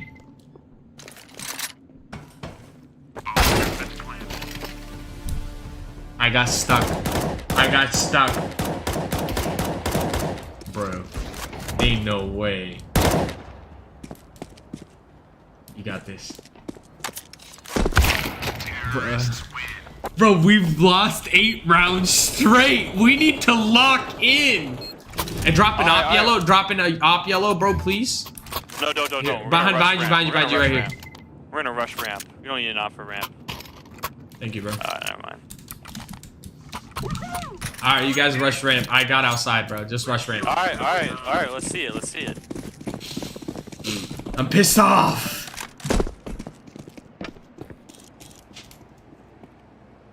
Decoys out. Hey, one right by you, blue. One right by you. One coming in lobby.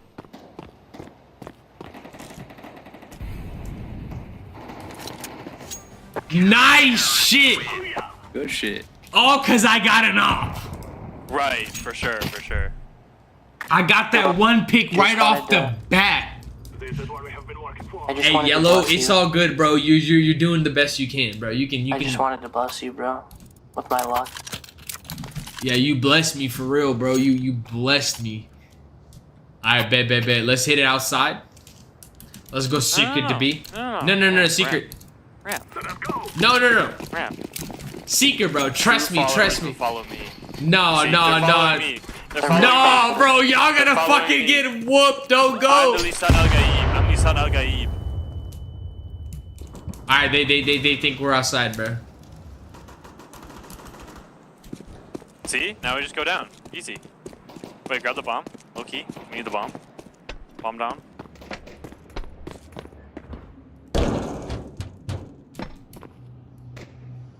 He's on site, bro. What? How did you, dude? I literally dinked him, bro. Bro, I was outside by myself. I was outside. If y'all came, that meant nothing, bro. That meant nothing. The team. Bro, You gotta if play you the team, guys bro. came outside, we would have won. Hey, give me the bomb, purple. I got you. I mean, I don't think you want to carry that heavy bomb, bro. I'm strong. All right, bet. Come outside. I'm gonna smoke. Let's go outside. Secret to be. They literally had nobody outside. One nade coming soon. Push. Take it. Secret to be. Don't fight him. Just rush in. Follow purple. Just go for the plant, purple. You got it. I'm coming single. Follow purple. Ramp. Follow purple. Get that plant. Invent. Ah, no. Protect me. No. Dude. This has been going worse than the last time. We had more luck going ramp than going outside. Bro, we literally got on site. Y'all didn't even get to site last time. What are you talking about? You're literally below me on the leaderboard, bro. I don't think you can talk right now. Bro, shut up. You got 6 kills. Alright, rush in, man. Kills, dude. It's not just about the kills. Bro, rush in for A, mate. Hey, Yellow, let me take that bomb right behind you. We're gonna go ramp. Yo, don't give him the bomb. Yeah, let me take. Don't give it to him. No, Yellow's on the bottom of the scoreboard. What are you doing, dude?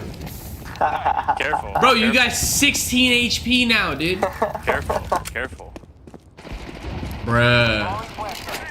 Y'all gotta be memeing right now. See? Wait. I entry frag. Ace clear. Go ahead. Bro, you gotta be memeing right now, bro. See Like, how easy it is when I just command the team, bro? No, bro, you fucking know. Oh my god, you're so dog shit. You got 7 kills, bro. Dude, I don't know what to say right now, dude. Just the numbers are the numbers just make sense and they say for me, bro. I'm the leader. Alright, go outside. No, we shouldn't go outside. We should go lobby. Real ones trust me. Actually, you know what? We will go outside. Shut the fuck up. But I made the decision on my own, not because he made the decision. Rotate. You know, this is actually a pretty bad decision. See, even you see that.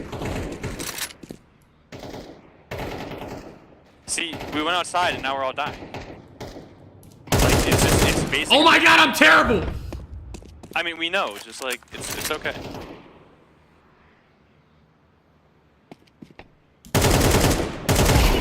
Oh my god, what's going on with me? I don't know, man. You just bait out. Hey, come garage. Dude, he doesn't even listen to you. Oh my god! He's sitting A main, Last one A main. He's gonna win it because he doesn't. Shut up, purple. Shut up. Go get more kills, bro. Shut the fuck up. He's sitting A main. He has a shotgun. Oh my god! Good try. Dude. Why are you so nice with him, but you're so mean with me? You're still below me, by the way. Bro, just shut up, dude. Hey, Blue, let me hold that right here.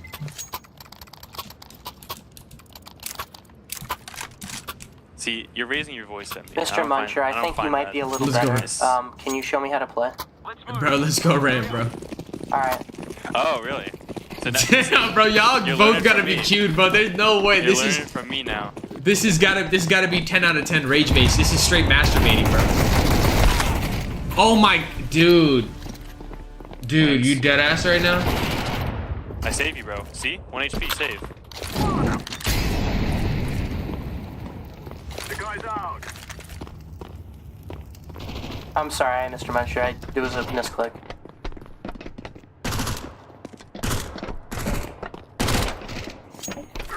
No, it actually was a misclick. Counter-terrorists win.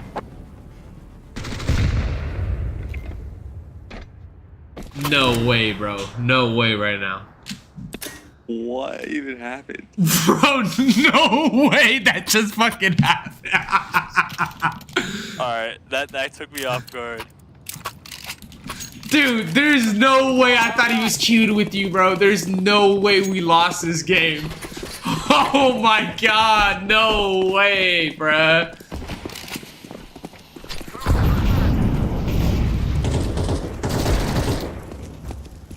Push, push, push, push. Go garage, go garage. Oh, two garage, two watching from garage. Go secret, go secret. GG. GG. GG. Good game. Bro, what the fuck, dude?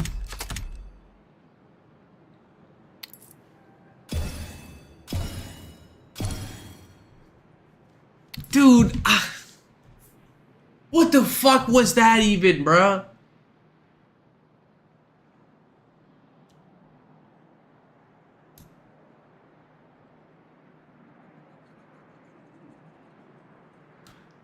What the fuck was that? What even the fuck? What in the actual... I don't even want to play this right now, bro. What in the actual fuck did I just witness? That was a level of bullshittery. That was a level of hoism. That was a level of fuckery that I was beyond, like, I didn't even know, like, that level of fuckery was available.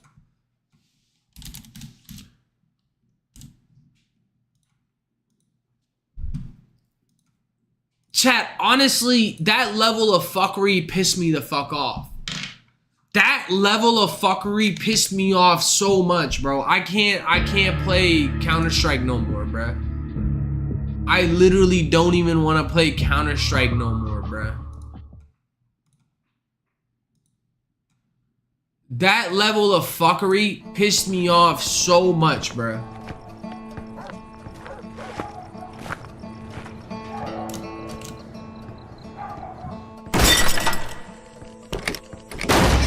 I low-key don't even want to fuck around and really get that Barricade shit your homes.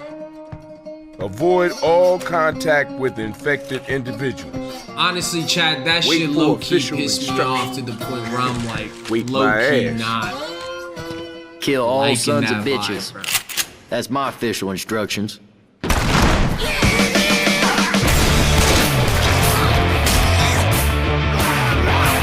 This used to be a nice neighborhood.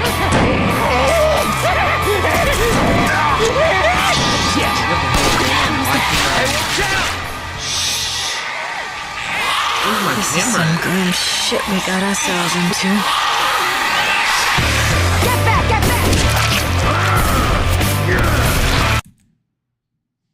I can't get my camera to work properly.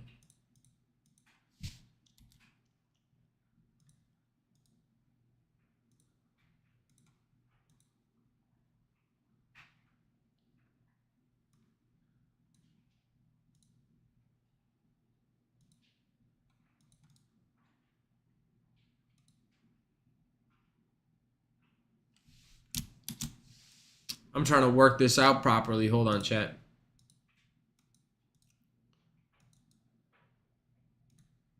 Okay. Let's hope that this works properly.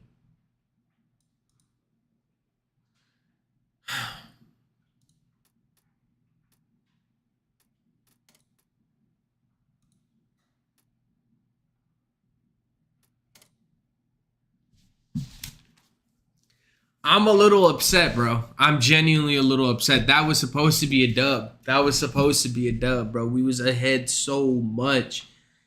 Chat, we was ahead so much, bro. How the fuck did we get to that point where we were getting whooped? That boy shot me with a Zeus and then dropped a nade and got everybody banned. I don't even know what to say, bro. Y'all see the fuckery I'm dealing with, bro?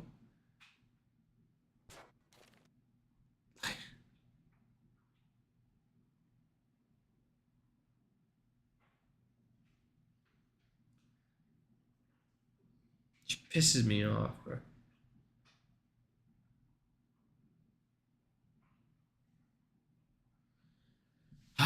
There's inconsistency in the file. Okay. Blood Harvest. Let's join this game. I hate that there's so many fucking, you know, maps that you have to like be up to date on, chat. Like it's just kind of annoying. If you have like one thing missing, it'll just completely remove the whole game. I don't know, bro. That last game pissed me the fuck off, dude. It genuinely pissed me off.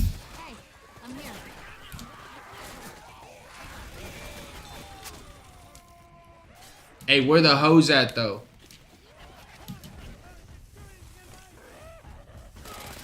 Oh, shit. Oh, shit. Oh, shit. Oh, shit. Bro, he rocked my shit crazy. Pause.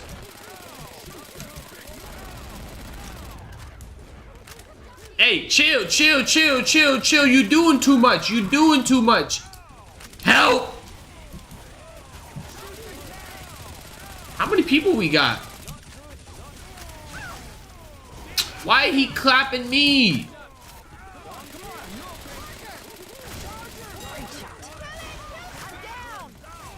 Bro, why he hitting me with them shits, bruh?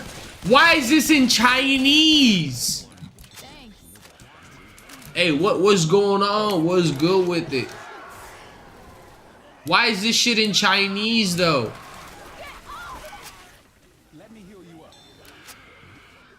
Am I on a Chinese server right now, bruh? Or am I hacked? Am I hacked?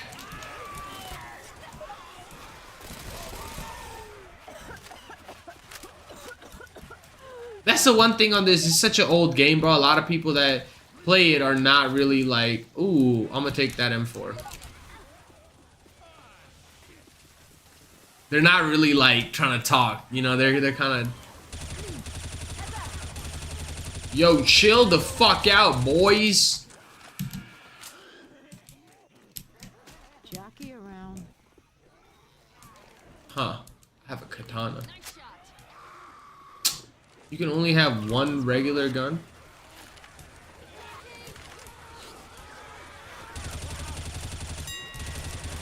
Hey, listen here. Why? Oh my god.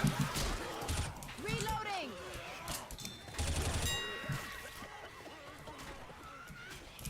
I guess this is just like a endless map. This is just fighting the hordes. Oh my god. This is just fighting the horde. I'm not really about. I want to play like an actual like game, you know? Campaign. Swamp Fever. 2 lobbies, 2 games in progress, 1 game in progress. The passing, the sacrifice. The sacrifice.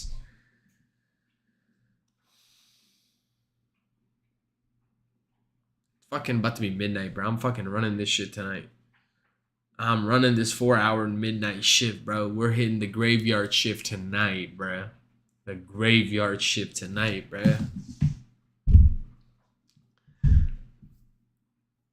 Once in a while, you gotta hit the graveyard shift, bro. You gotta really run it up. Run up them numbers, bro. If I do another maybe 30 minutes to an hour, it'd be the longest stream I've done in like a couple of weeks, bro. I have not done a long stream in like couple of weeks. Like, I think I've been hitting 1 hour to maybe like 2-hour streams for the last like month.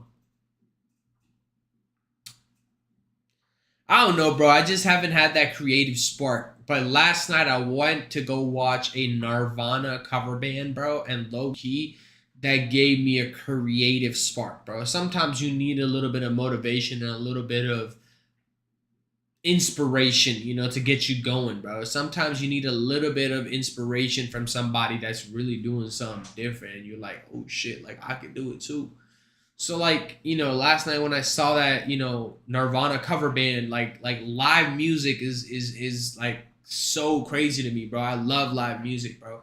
So much can happen, you know, like so much interesting and fun things happen during live music. Are they all Chinese servers, bro? Why do I have an off? I'm not really trying to.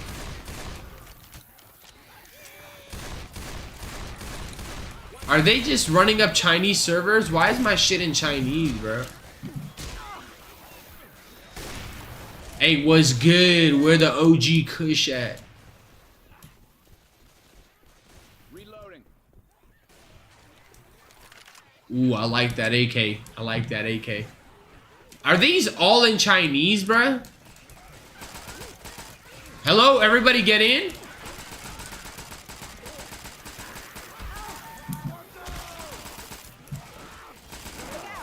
Bro, there's nobody talking on these fucking... Are we gonna be able to move forward?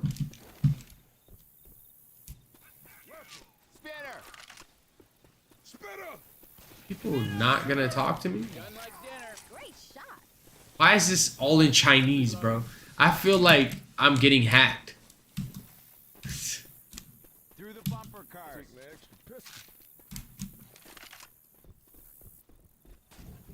Wait, is this story mode? How do I not make this Chinese is the real question, chat.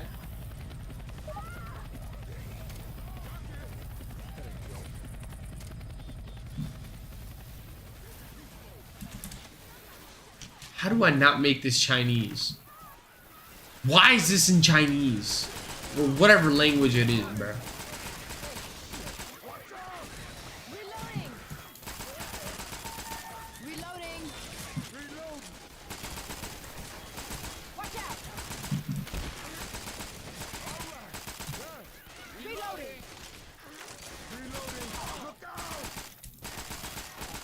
We're getting good work. Through there. Reloading. Where we going? Where we going? Hey, boys, I need help, boys. Anybody got a mic, though? Hello? I need friends. Hunter's got Rochelle. Through this door. Hunter. Molotov.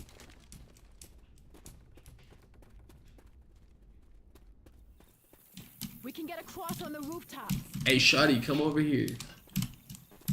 You got a fat ass.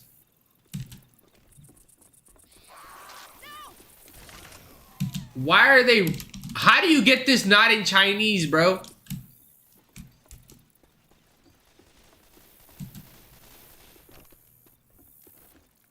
I don't think I played this map.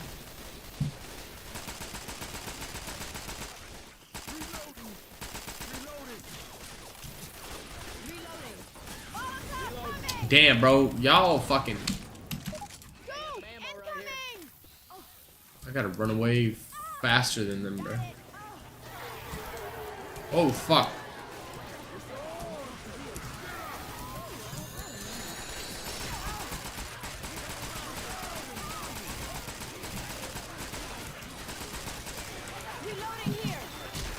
Holy shit, I'm fucking lagging, bro. Holy shit, dude. Holy shit, dude. I'm fucking lagging. My ping is dropping.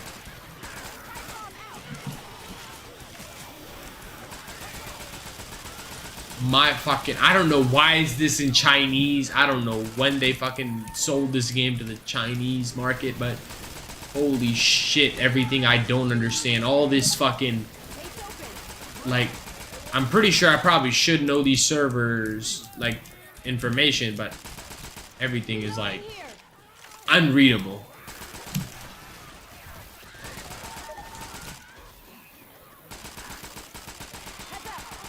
I'm just fucking spraying and praying at this point.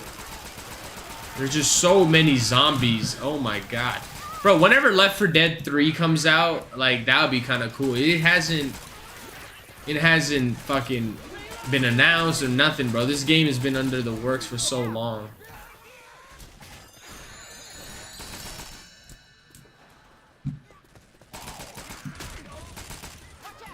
Oh my god, that boy has to die. You're so far back, bruh.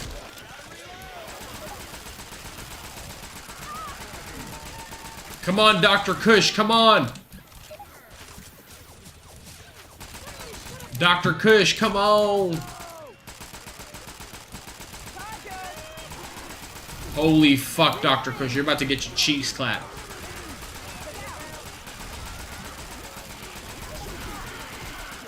Holy fuck, come on, bruh. Let's close this door. Let's close this door. Come on. I mean, I like the AK a lot better, I'm not gonna lie.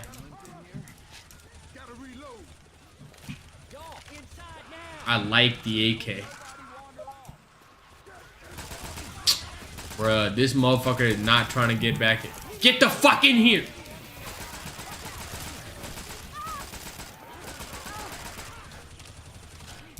Come on, come on, come on, come on, come on, come on, come on, come on, come on. Lock the door, back up, back up. Let's lock in. Come on, come on, come on, come on. Lay down the suppression fire. Hell yeah. Yo. My game is lagging, bro. I cannot be playing on these fucking Chinese servers, bro. They're fucking dog shit, dude. I am lagging like a motherfucker, bro.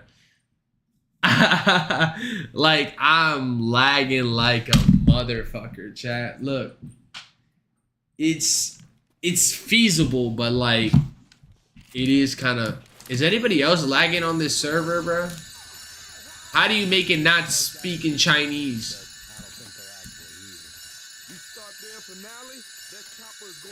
Something's up because nobody, and I mean nobody, has a bigger light show than the Midnight Riders.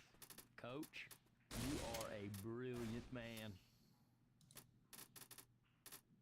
Hell yes, I got all the albums, even their new stuff that ain't no good. Best backup singers you ever want to hear.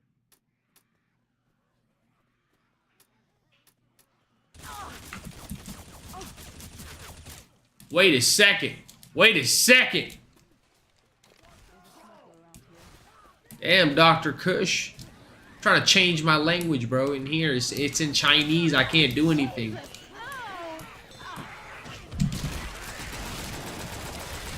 Oh my god, dude.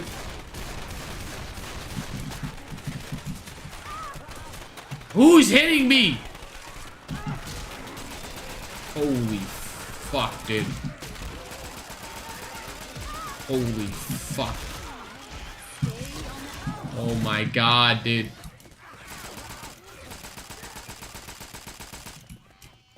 So many zombies, bro. We gotta rock that chopper. Reloading.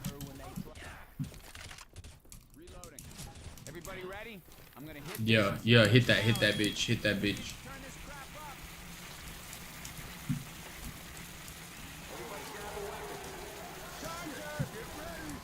I'm not gonna lie, this might be the move right here. There's gonna be big piles of them.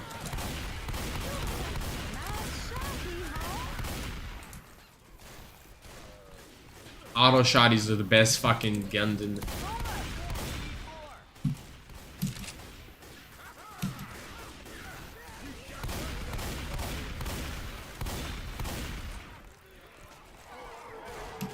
What is this? Bro, get off me. Get off me, pussy boy. Oh, you fuck boy? You fuck boy?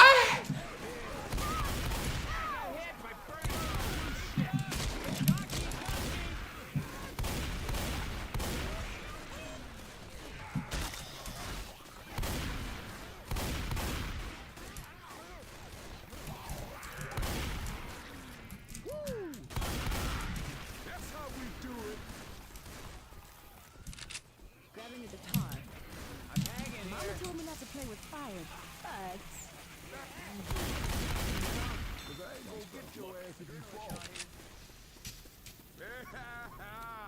You are a great bunch. Bro got that shaboing boing.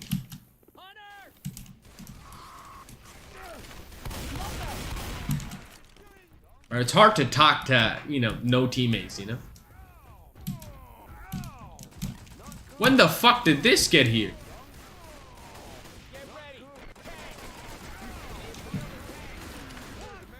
Bro, this thing is broken as fuck.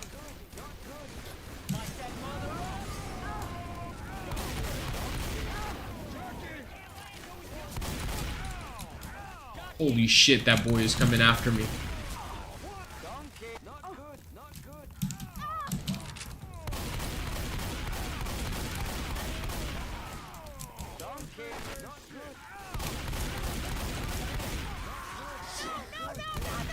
Help!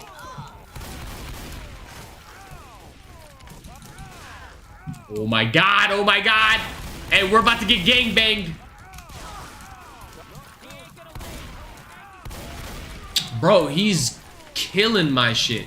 Pause. That was a pause of doom, bro. That was a pause of doom. Who got me? Hey, keep him in that corner. Keep him in that corner. Nade out.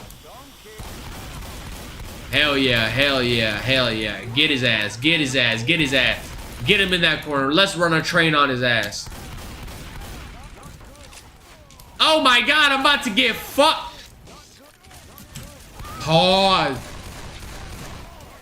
Damn, bro. Team, hello? guitar here. Where's the fucking other gun?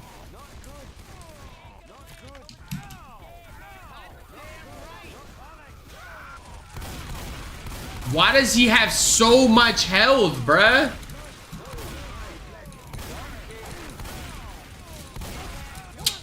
Bruh, ain't no way. Ain't no way, bruh.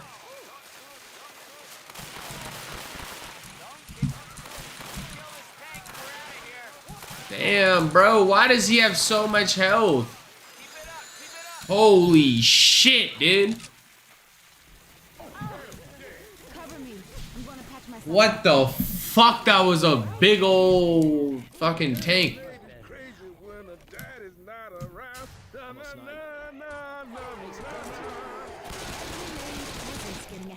Ah!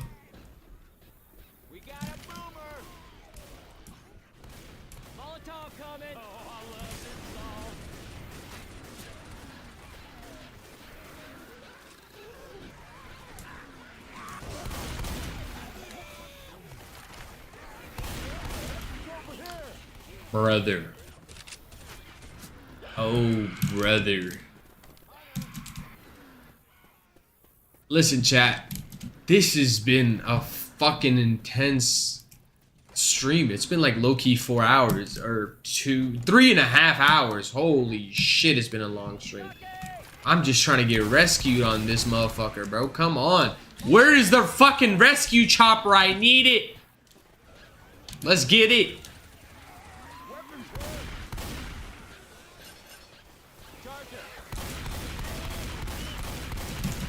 I want to know what this shit is.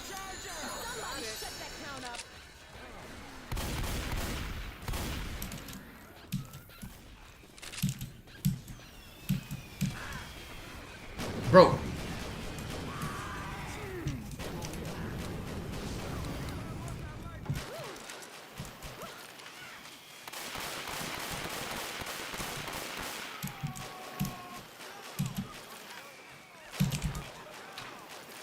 Oh shit, more guns?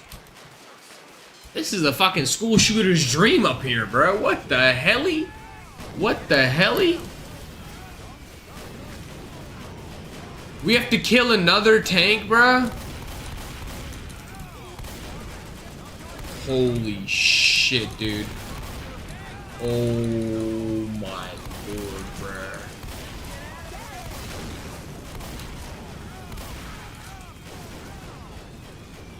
Where's the other fucking gun?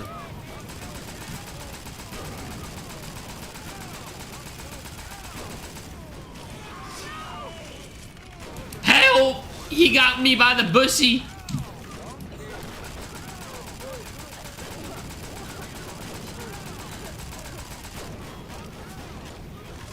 Come on, come on, come on, come on, come on, come on, come on, come on, come on, come on, come on, come on, come on, come on, come on. Bro, he fucking rocked my shit, dude. That shit's slow as hell. Hey, bring him in the fire, bring him in the fire, bring him in the fire, bring him in the fire. Bring his ass into the fire.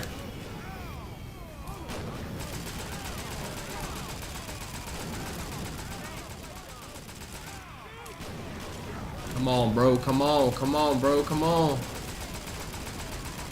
Oh, he's about to clap y'all shit, bro.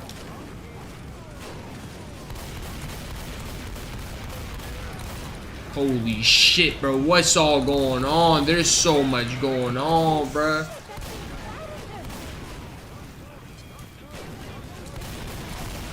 Oh my god, he almost rocked me off the map, bro. I'm fucking not able to move out of this motherfucker's way.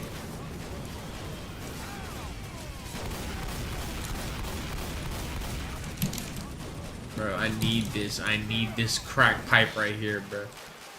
Bro, where's the rescue? Where's the fucking rescue, bro? Number 1, Mr. Muncher?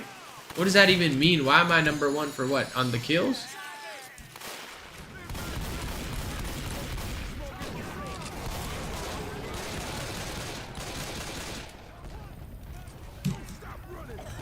You can't get it. Oh my god, I have no gun. I have no gun. The chopper is coming. The chopper is coming. Get to the chopper. Get to the chopper. Oh fuck. Oh fuck. Oh fuck, boys. I'm coming. I'm coming. I'm coming. Protect me. Oh my god. How do I get in? Holy shit. Yo, that was aura, bro. That was aura. All right, chat. Look. That was enough work for eternity, bro.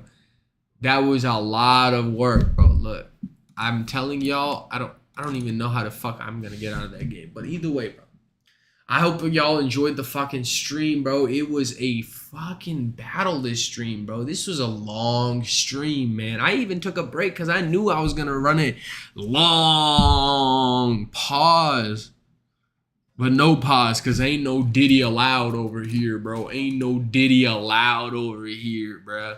I hope y'all enjoyed the fucking stream. I hope y'all liked the fucking new, like, little new method I got going on where I'm hitting multiple different ways. I'm hitting different strokes for different folks, you know? I'm hitting different strokes for different folks. Look, it's not everybody's cup of tea. I get it. I've been losing, you know, followers here and there on Twitch, bro. Look, it does hurt time to time. But chat, we're trying to do something different over here, bro. We're just having a good time seeing what people really like. You know, I'm trying my best. I'm trying to make sure I'm feeding the audience the nutrients they need. And if you don't like it, well, let me know. I'll try to do better next time, okay? Okay, listen, we're trying to do our best over here at Mr. Muncher Academy. So hit the fucking follow button. Hit the notification if you're really about it.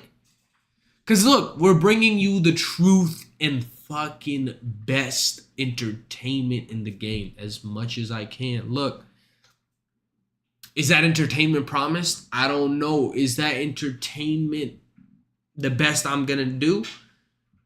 I hope so. Because I'm really, really trying to push it forward. I'm really, really trying to, you know, up that scale of aura collection, you know what I'm saying? So MrMuncher.com for all your dates and all your comedy shows, all your Mr. Muncher needs, Poppy_Mosa for anything aura related. Cause look, chat, I'm having a good time, so you should too. Get you a good little hydration drink, cause it's that time of the night. Pause. I can't hold it with two hands. Pause. Have a good night.